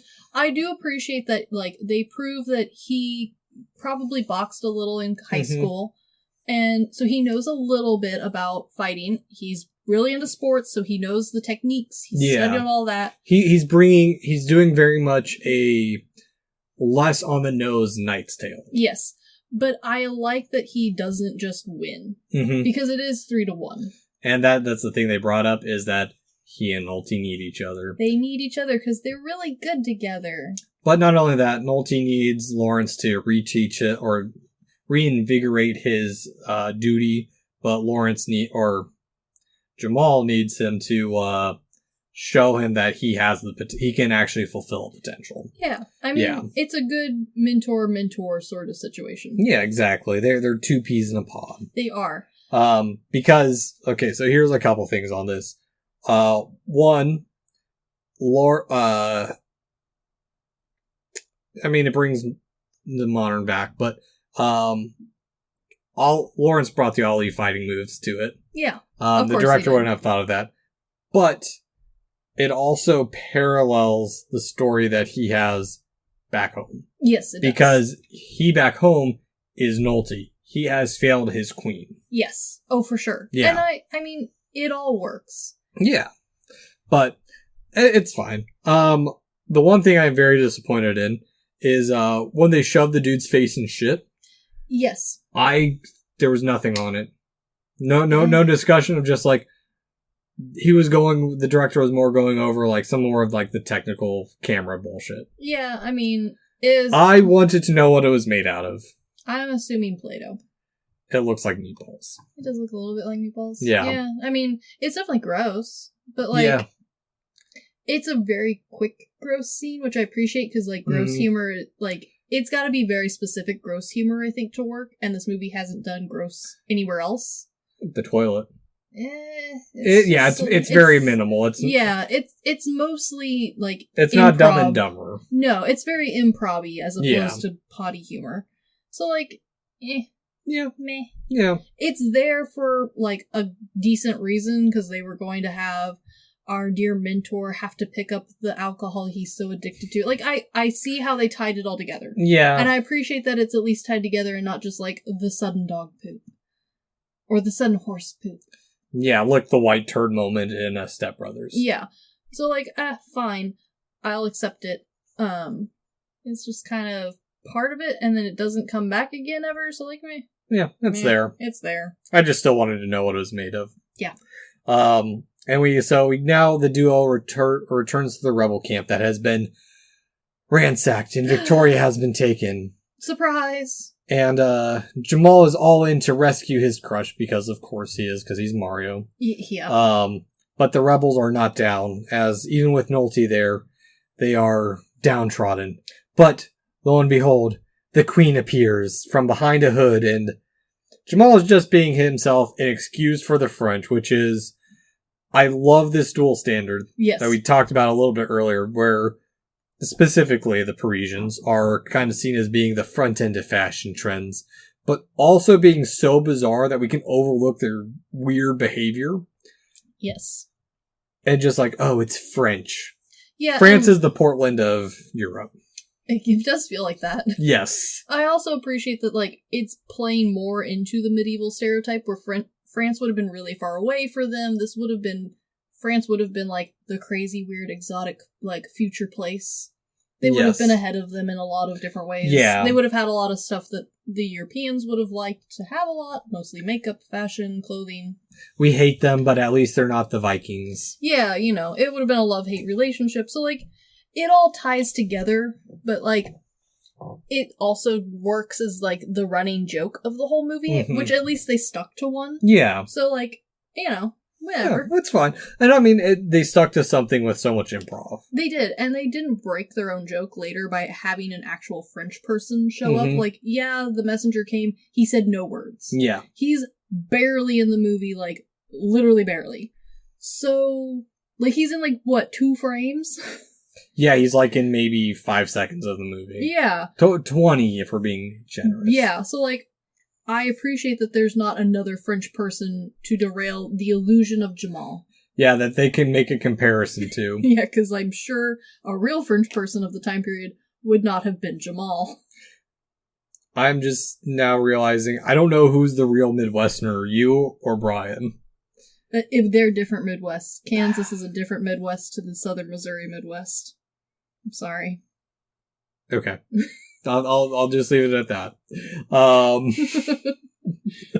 And so Jamal comes up with the brilliant idea that the queen needs to rally the troops with a pep talk, and her speech is painful. she gives a screeching England that I started off the England. This is the only part of the movie where one of the like Middle Ages persons like is trying to be a joke, I guess. Because like there's been jokey parts other places. Yeah, the princess is kind of a joke, but also she's taking herself seriously.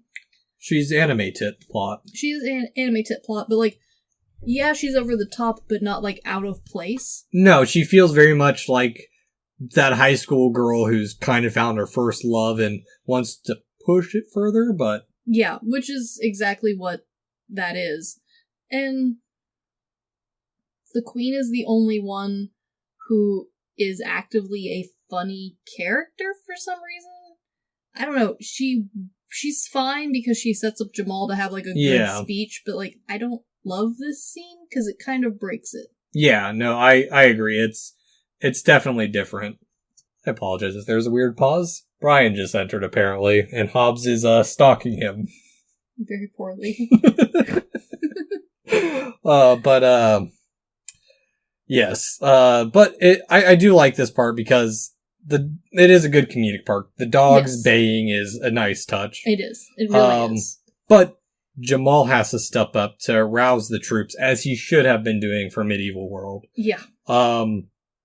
Also, I think pretty much this whole bit was Martin Lawrence ad-libbing. Oh, for sure. The chicken in every pot is specifically from the political advertisement for Hoover's 1928 election campaign.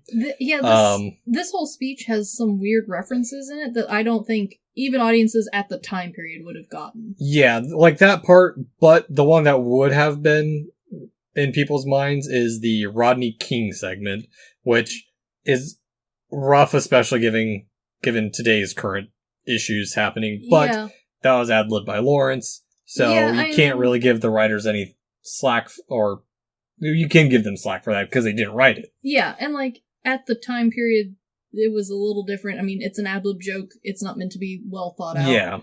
It's fine. I think for most of the movie, like, it goes over everybody's heads. Yeah, it went over my head as a kid because for sure. I had no reference to that. Yeah. Yeah. But other than that, I mean, it's pretty solid because, I mean, at least in the terms of how it relates to the other portion of the movie of it being Lawrence's or Jamal's time to shine and him actually realizing, hey, I can actually bring people together. Yeah. I'm a ringleader, but I'm not the asshole. Yes. Yeah. And yeah, I like that he does get the troops going and that he's taking ownership of it as opposed to like trying to co-ownership it with the old drunken master who's not really done a whole lot as far as leadershiping. Yeah, it's like, it's very much how Leia is the leader of the rebellion, pretty much. Yes. And Obi-Wan's the old drunk... hiding in the desert. Old weird Ben Kenobi in the desert. Oh, yes. That is his role. Yeah, very much so. Yeah. I mean, she even reveals herself from behind her. It is very Star Wars-y at this scene. Yes. And so from this, we cut to a training montage of Jamal bringing the, modern times to the Middle Ages. Yeah, it's mostly different football runs and practices and drills that he's definitely seen on TV. And WWE. And some WWE. Let's not forget the wrestling. There is definitely some wrestling. It's a lot of, like, takedown moves. Yes. And it's a lot of, like...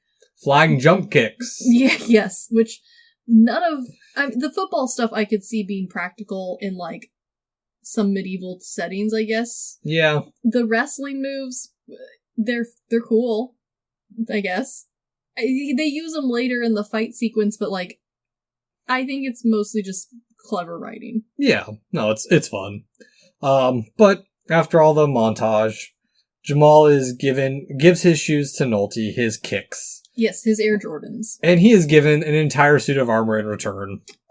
I mean, granted, the medieval people do not know what they have. But Yeah. I think it's a fair trade. Those are Air Jordans in the 90s and early 2000s. Those would have been hot shit. It has rubber, and it's laced. It is. I mean, yeah, it would have been the future. Yes. But after this, we get a cheesy moment of Jamal thinking of Victoria while she is chained to the dungeon, awaiting her princess. Yeah, I mean... Or her knight. She is the princess. She is the princess, kind of. Yes. She's princess number 7. Nighttime princess number 7. But Jamal has the sudden idea, has a idea, and begins preparing something. I appreciate that he suddenly learns how to craft. I mean, Because in the middle of the night, he chooses to take on a full-scale project where he's going to... crafting is a very, I'll say a very loose term. I mean, you've done some very light cosplay work. You know that this man started this project too late.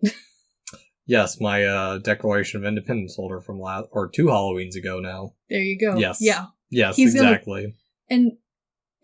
He's decided to paint the armor black because he is the Black Knight. And also sprays fire with his paint can. I have questions about that in a few minutes.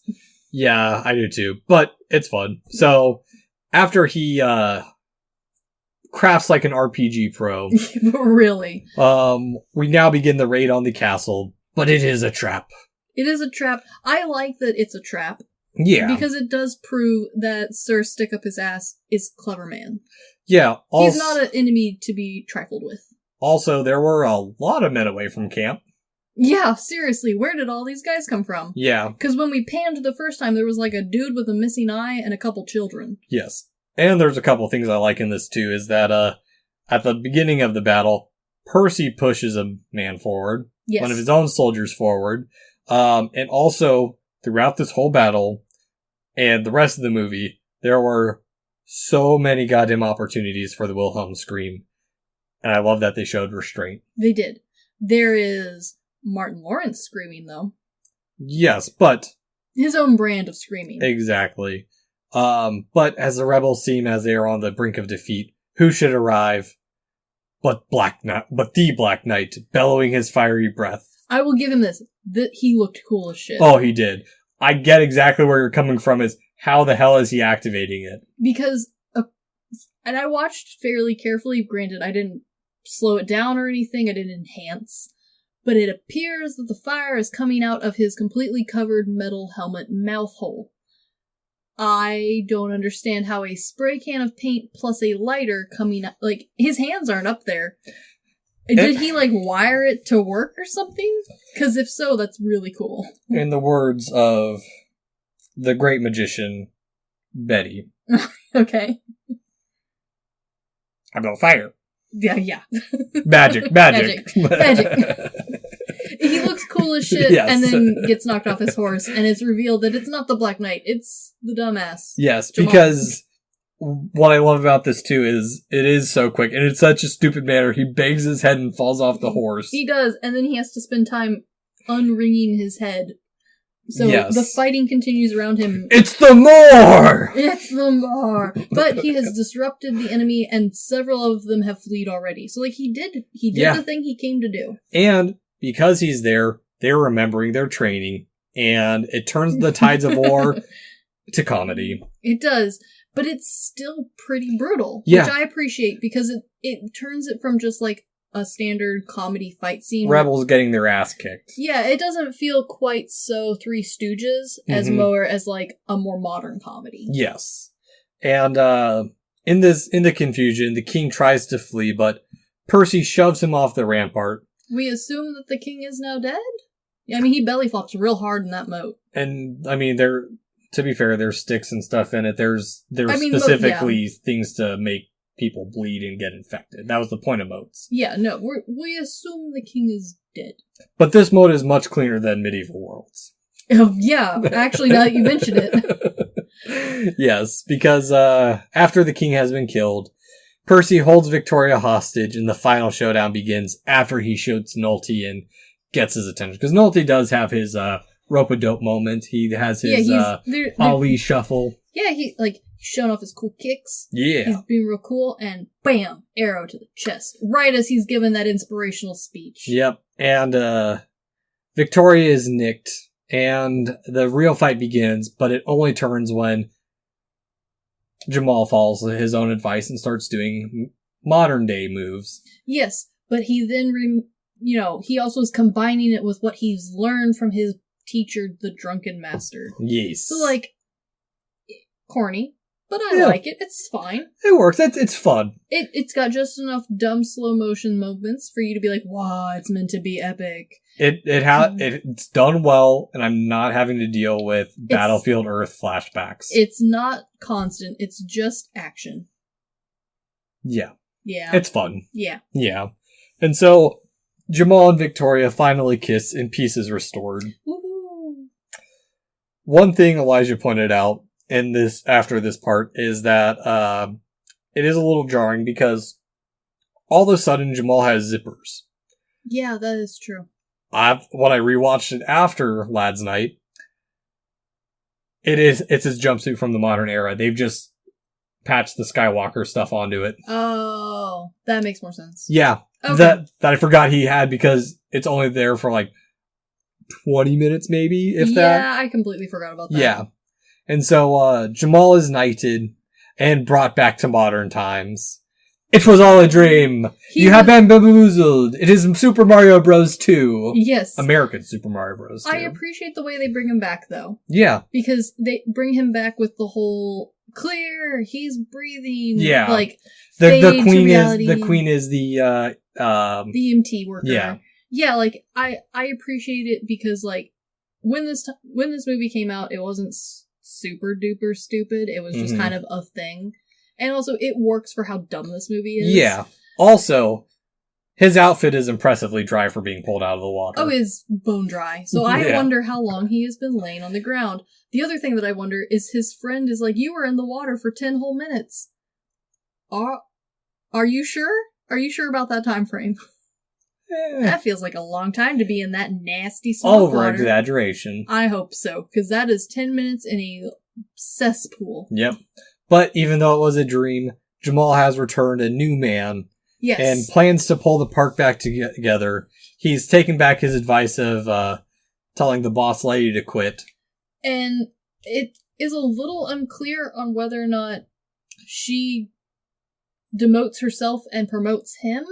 Yeah, I saw. Because now she's a worker at the park, and she's pretending to be the queen and waving to children and all that. So here's the thing. Here's why I think he's risen up in the ranks, or he is potentially partnered with her. Okay. Because, and it's a little thing I noticed, the batting cage is named Jamal's Baseball Clinic. Oh, that's cute. Yeah, so he has some type of stake in the park now. Oh, so maybe he's a shareholder or something. Yeah, he's moved up in the company. Good for him. And they do a cute little sequence walking through the park, looking how clean it is, and showing that he's not just running it well, but he's actively participating in his company. Here's what I think it is. I think the boss lady is now more of a figurehead. Sure. And he's the one who's managing the park now. Yeah. Because she's very much... She's phasing him in so that she can retire, sort of thing. Because the way she's shown in it, it makes me think of a Disney mascot. Yeah, it does remind me of that. Yeah, she's not in the back of the house doing the management stuff. No, she either wanted to be out doing normal work again, or she's trying to phase him into full-time ownership. Yep. And Jamal is reunited with modern-day Victoria, who is named Nicole, in a very night way. Because think about it, the baseball bat is kind of like the sword. It is very, very much that way. And another 90s little stupid trope, it's not her kid, but it's her nephew who's there, and it proves that she's good with she has good responsibilities, and she's gonna be the perfect person. Well, and so also he thinks he might know her because he has registered for night classes. Yeah. Stupid dad joke puns. Stupid joke. And I kind of like this scene because it's less of he sees her and like blindly is like, oh, we're meant to be. It's more of like they both recognize each other. I like that. Because here's the other thing too that I really like about this. Because as she walks away, he's like, "Can I get your number?" Tying back to her having a number when he first met her, because he tried getting her name first. Or no, he asked for her number in the beginning and she said 7. Yes, and he even kind of forgets to ask for her number, has to go chase her down, and whoops, falls back in the lagoon of time-traveling doom. Again, he hits his head and he falls into a coma, or it's asleep. I would like to think that this cesspool is a time warp zone. But it's clean now, and so he's transported to even ye older times. He's in a Roman Colosseum. I will give them this. The Roman Colosseum background looks dope. Yeah. For its time, it's really good. The lions are a bit rough. The lions are rough, but like, you're not expecting them to be good. Should I say the lion? Yeah, it's the one lion copy and pasted. Yes. So the movie actually originally ended with him meeting Nicole and running after her. It was Fox's idea to add the gladiator scene. You know what? That sounds such like a... that sounds exactly correct. And I've got things for it too. So, in the end, Black Knight did not do very well critically or financially. No, it did not. And here's a part to it. Mm-hmm. And here's the part I really think actually applied to it was that Fox rushed the production or post-production because it had just hit post-production, and they told them, "Hey, can you speed this up?" Because the movie came out November after September 11th. Woo. And Russian. It was done in order to capitalize on family-friendly entertainment of the time and to fill time slots for sensitive movies of the time that had to be rescheduled. Which, like, I get. It's one of those things where you do have to balance the weird thing where, like, it was a huge national crisis. Movies have always been meant as an escapism. Yep. That is literally the job of the movie industry. Yeah. Like, I can't be upset with them No. But you can tell. Yeah. No, and that's the exact thing, too, because while Black Knight is not necessarily a good movie. No. I think it's fun and entertaining while also kind of touching on some actual sensitive topics. Yeah, and it avoids topics that it knew it wasn't ready to handle, too. Or knew that it wasn't supposed to be handling. Like, yes. It's just like little nods that, one, him being called a Moor by Percy is that there have been bigots before. From time beginning. But it doesn't spin the whole movie harping on it. Mm-hmm. Like the gender inequalities of the time, and like it that the French are still the French. Gotcha, guys.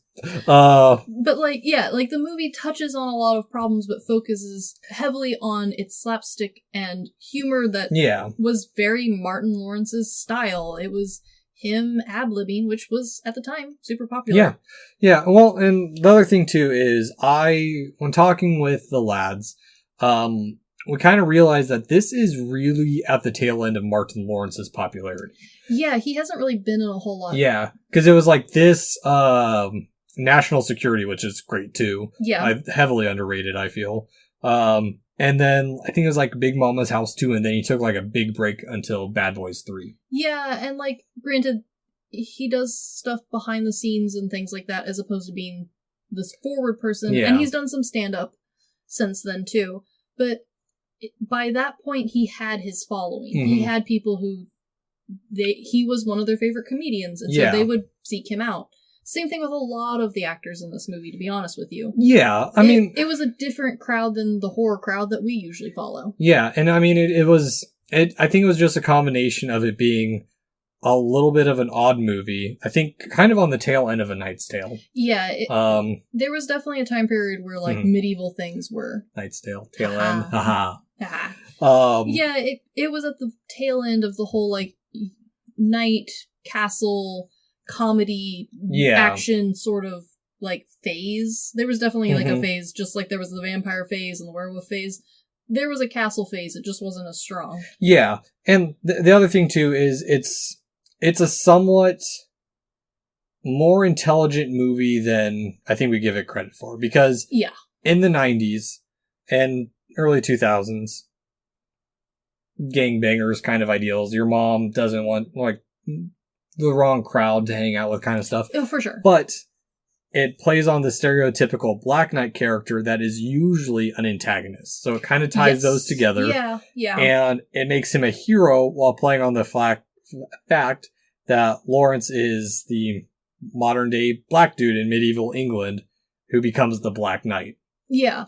And, like, it all works together just fine. Yeah. I think, and I also think part of the problem was, like, it was rushed, and marketing-wise, it really didn't have a whole lot. Yeah, I mean, because you didn't have those months to hype it up. You had... No, and, like, especially with comedies, that's really important to have that time to, like, get people interested. Yeah. Because unlike a lot of other movies where you can give, like, a really quick blurb about what the action movie's going to be or the fantasy movie's about, comedy, you really kind of have to showcase who's going to be in it, what kind of humor's going to be in it. It's unfortunately kind of trailer heavy. Yeah. For it to be successful. They didn't have the time to do that. And then on top of that, it got rushed, so it didn't get put onto a whole lot of other movies, like the beginning card bits. And it didn't have the same luck as, like, Seven Brides for Seven Brothers did compared to Brigadoon. Yeah. Yeah. It unfortunately missed a lot. However, it has maintained a small, weird cult following. Yeah. But in two different ways. This is something we don't see a whole lot with cult followings. Okay. There's a split for this movie. There are some people who this is one of their favorite comedies. And they are so underground, but they love this movie and they own it and they watch it every once in a while, but they don't really tell their friends about it for one reason or another. They forget, it's not on top of their list, various reasons. And then there's a different group of people who, from what I've been reading online, from a lot of the reviews I read, hate this movie. Oh, there's so many people who dislike this movie. And not just like, oh, I didn't care for the humor, which I can see. Martin Lawrence's humor style is not for everyone. Yeah. But, like, just downright hate this movie. And, I mean, both opinions are valid. Like, you can hate a movie all you want. I hate plenty of movies that other people like. But it is kind of a weird split. There's not a whole lot of people who just think this movie's okay. Yeah. Or have even just seen the movie once and been like, yeah, it's fine. Yeah, and, I mean, it's been overlooked. It has been overlooked, but it's weirdly polarizing. Yeah. And I don't really see why it's polarizing. Because to me, it's just okay. Yeah. I'll watch it again if it's on. If it's on TV, I'd watch it. If a friend's like, hey, I want to watch this movie, I'd be like, let's go for it. I've seen it. It's funny. Am I gonna, like, go buy it? Nah. I will rewatch this movie. I'm glad I bought it, and we did this over Pride and Prejudice. Yeah. No, I will admit, I am extremely biased towards this movie. I am in that cult of, I absolutely love this movie, but I grew up on this movie. This movie is, like, my childhood, and I mean, I get it. It's not a movie for everyone. For me, some of the comedy hasn't aged as well, and it doesn't hit me the same because as I've gotten older, my comedy's gotten darker and darker. Sure. It reminds me of the first Shrek's comedy. Yeah, just a bit.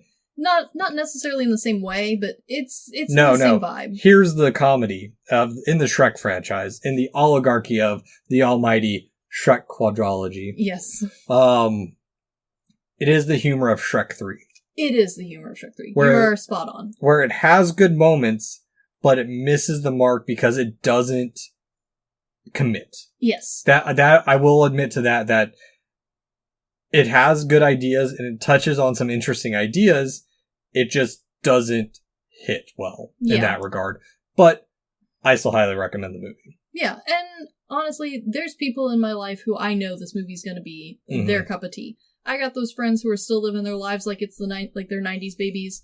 This is right up their alley. Yeah. Like, if you're still into windbreakers, if you're still into saying bro dude, this is it. This is your tea. Actually, this is perfect time. Well, no, a lot of the younger generation's pretty fucking woke about bullshit, so. There is bullshit in this movie, unfortunately. However, compared to a lot of 90s comedies, bullshit's pretty low. I'll give it that. I feel it will tie into all those kids who are trying to relive the 90s.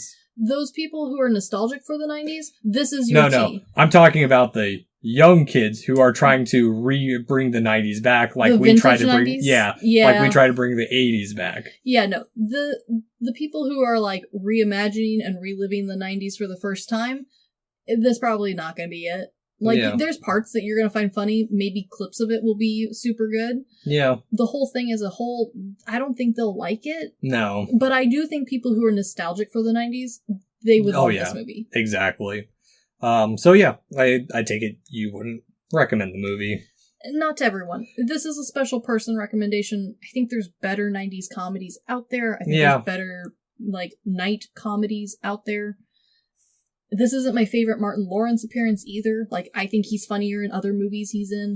Yeah, actually, you're right on that. Like, I mean, granted, I'm not super familiar with his filmography, but you're right. I've seen his two big franchises, and I think both of them are funnier in different ways than this one. He's good in this one, but I think it plays a little bit off of his stand-up career, and I think that was better than this movie. So yeah, it's just okay. If it's on TV, I'm gonna watch it. If it's not, I'm okay. Yeah, I get it. I'm biased, but I get it. And before we leave you, dear listeners, I have one last little history bit. Of course. 1328 is actually significant, where the writing is probably a little smarter than they intended. Uh-huh. Because this year marked the union between Philippa of Hainault and King Edmund III of England, who would give birth to Edward of Woodstock, also known as the Black Prince for his military leadership as well as the massacres he ordered. You know what? That was a bit too smart of writing for their own good. Oh, no, I'm sure it is pure coincidence, but I'm a nerd and I found the connection of a movie that has absolutely no reason to have that kind of connection. I like it. Yeah, so, anywho, this has been The Good, the Bad, and the Weird. Thanks for listening. Peace! England!